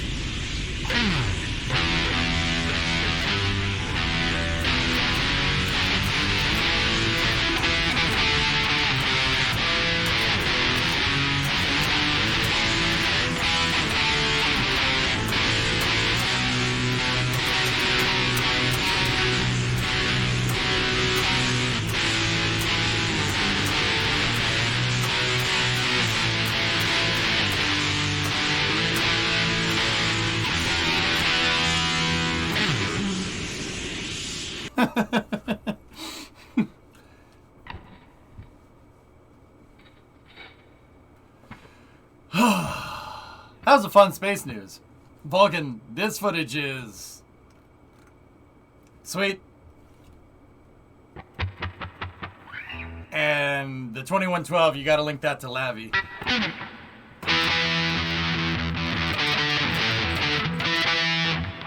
So Rory the Rocket Cam should go to every launch.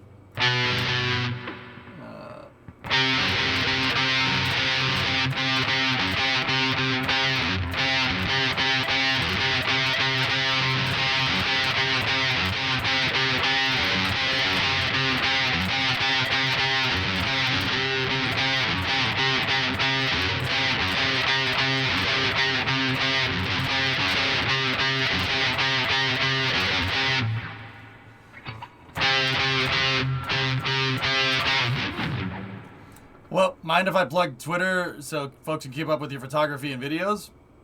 Please. All right, that's enough. Before I get DMCA'd. We'll put the axe down. Put the axe down. Put down that weapon. Time for La Villa. I listened to that the other day, Roblox. I can't play that. No, that's beyond me. I'm not cool enough to be able to play like that, dude. But anyway, that footage was amazing, Vulcan. So like, I'm not saying that if like I could stand here and watch this launch, you know, I would, but also give me some earplugs. I'd do it.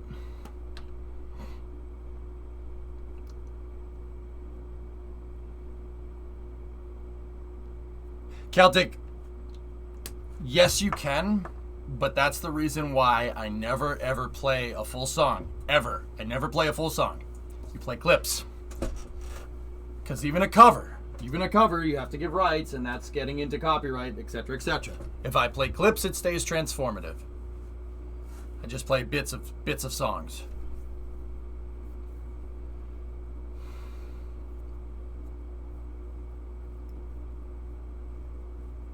Oh, the music industry. That one makes sense. That one makes sense. Like, guys, I'm not gonna sit here and say it doesn't make sense. That one makes sense. But yeah, as long as we play bits and pieces of songs, yeah, we're good.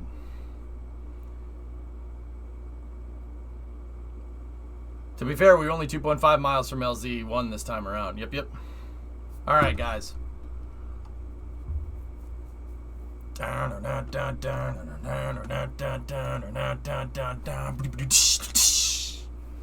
can play the drums for what it's worth. I'm a better drummer than I am a guitar player, that's for sure.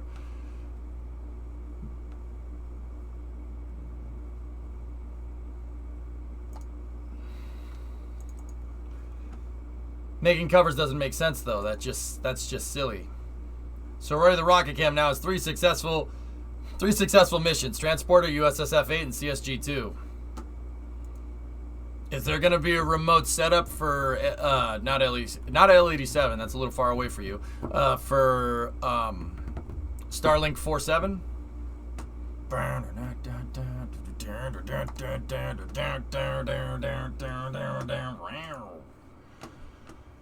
Other than the whole liquefy your inside part, how many decibels are we talking here? Well into the positive dB. Yeah. Like 20 plus 20. Plus 20, easy. Like front row at a Metallica concert loud. Probably louder than that. I mean, you can't stand next to it, but on the edge of the BDA would be about as close as I would get and feel comfortable. Like, and even then I'd be like, it's a little sketch.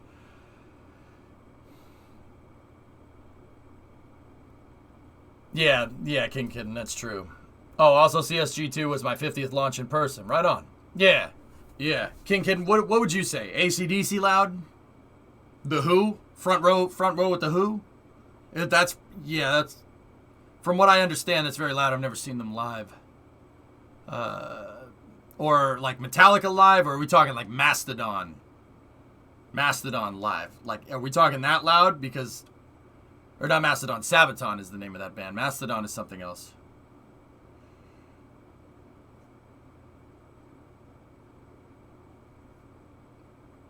Behemoth loud? Alright.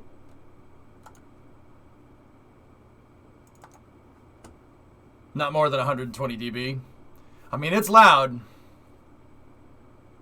Hey, somewhere. Hope you're having a good evening. I'm having a great evening somewhere. You know what? Vulcan? We're watching that again. I want to show somewhere. I want to show you how good of a weekend I'm having. All right, or how good of a weekday I'm having. Watch this.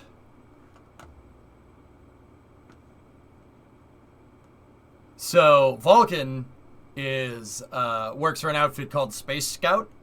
Space Scout is made up of a bunch of people that watch the stream, which is cool. A bunch of good dudes. Like, I have nothing to do with it, which is awesome. Like, and we got this footage here from CSG2 yesterday. I mean, the color gradient here is a good enough picture in itself. But this part, headphone users, once again, I'm once again asking for your volume support. I know it's a Rule 8 thing, but it's funny. But you know what I mean. Just enjoy the rocket, okay?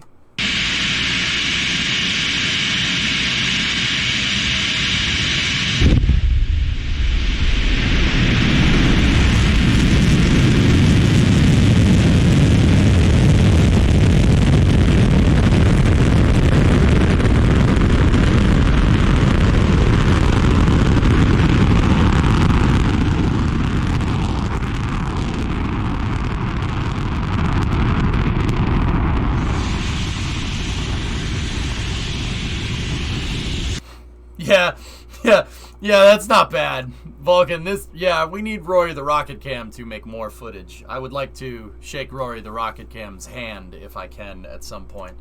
After CSG2, dude, Vulcan, I talked to some people. Your boy is most likely going to be making an appearance soon. I'll come out of my shell. We can see the sound, from the grass wiggling. It's unbelievable. Remember, the energy doubles for every 3 decibels. 123 is twice as loud as 120. Oh. Oh. That was a GoPro, Spraz, if I looked at that right. Rory the Rocket Cam is a GoPro, Vulcan, right?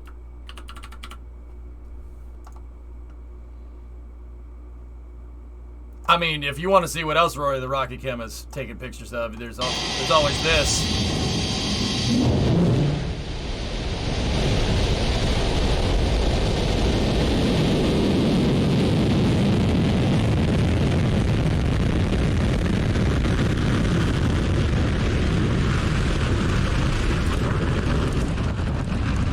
Well, Zeke, I got you.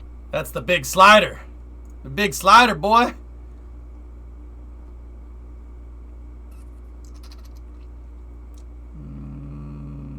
Where's the picture of Rory the Rocket Cam, though? Ah, yes. Vulcan is the reason for cruise ship scrubs. Yeah, I understand.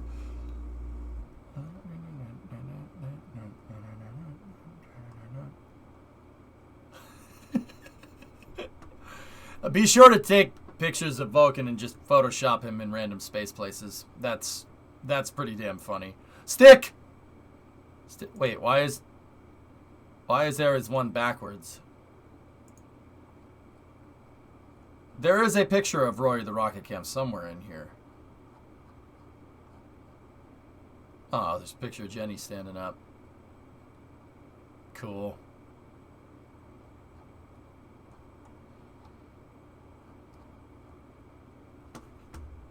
Thomas, you once again beat me on the Twitter foo. Let's see what we got. There he is. Yeah, not bad. Pencil rocket good. Hail stick!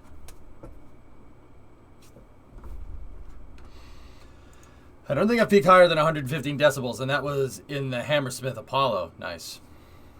Yep, this is your daily reminder that stick rocket is indeed good.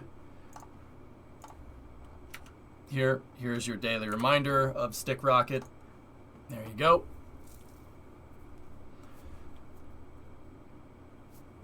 This is your daily reminder for it. Stick rocket dead. Don't you dare talk about him that way. Don't you dare badmouth Star Wars. That was all accurate. See last. I launched it again, Zeke. I heard. I heard. Fine. I didn't say stick rocket wasn't good. Oh, okay. Stick rocket will come back, and in greater numbers. My Ares. All right, fine. Here, you get new stick rocket, okay? There's stick 9, okay? This is from Pauline. Oh, yeah, see? That's new stick rocket. New stick rocket, good.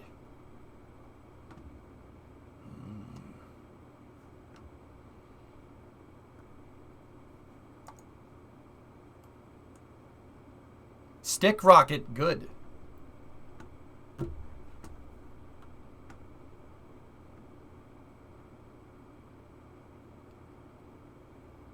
Oh, Celtic.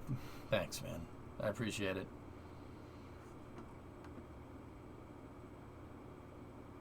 I mean, it's no...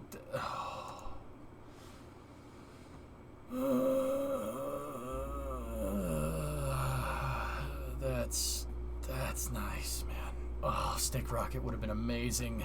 Look at stick. Oh, what a beast. Okay, guys, I got a new plan. Okay, I got a new plan. We take ML1, okay? After SLS Block 1 is done flying, we take ML1, all right? And just put it off to the side. We make a new ML, which is what they have to do. We take a new ML, we build it for SLS Block 1B, so it gets some nice EUS action on top of it, right?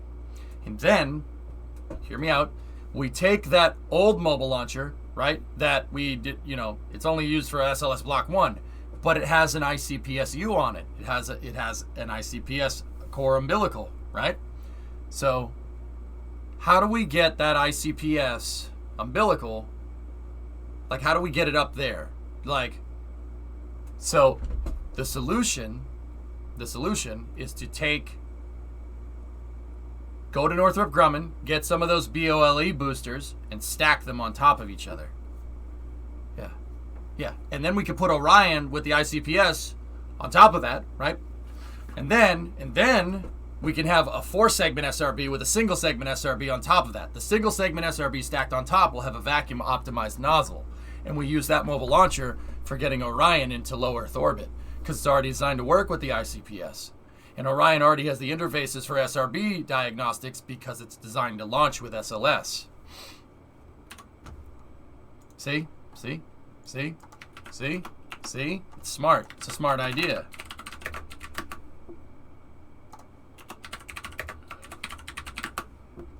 See? It'll look something like this. Here you go.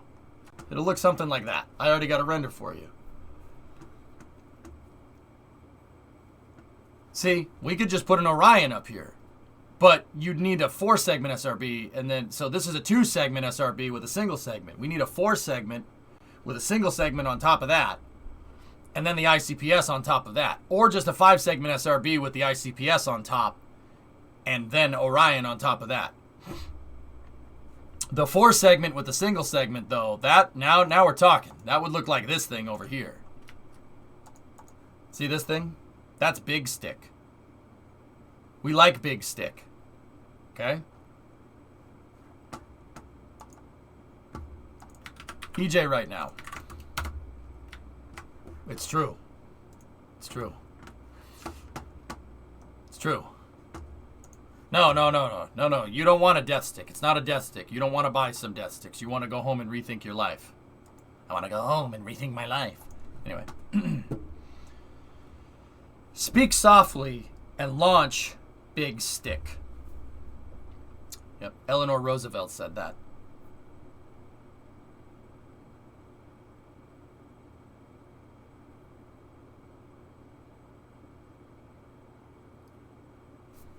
No, I don't think that's right.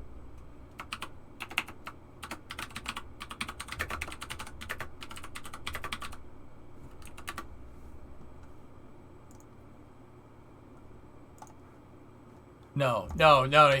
Here's the quote. I screwed it up. Here's the quote. Yeah, no. I didn't cite it. Here's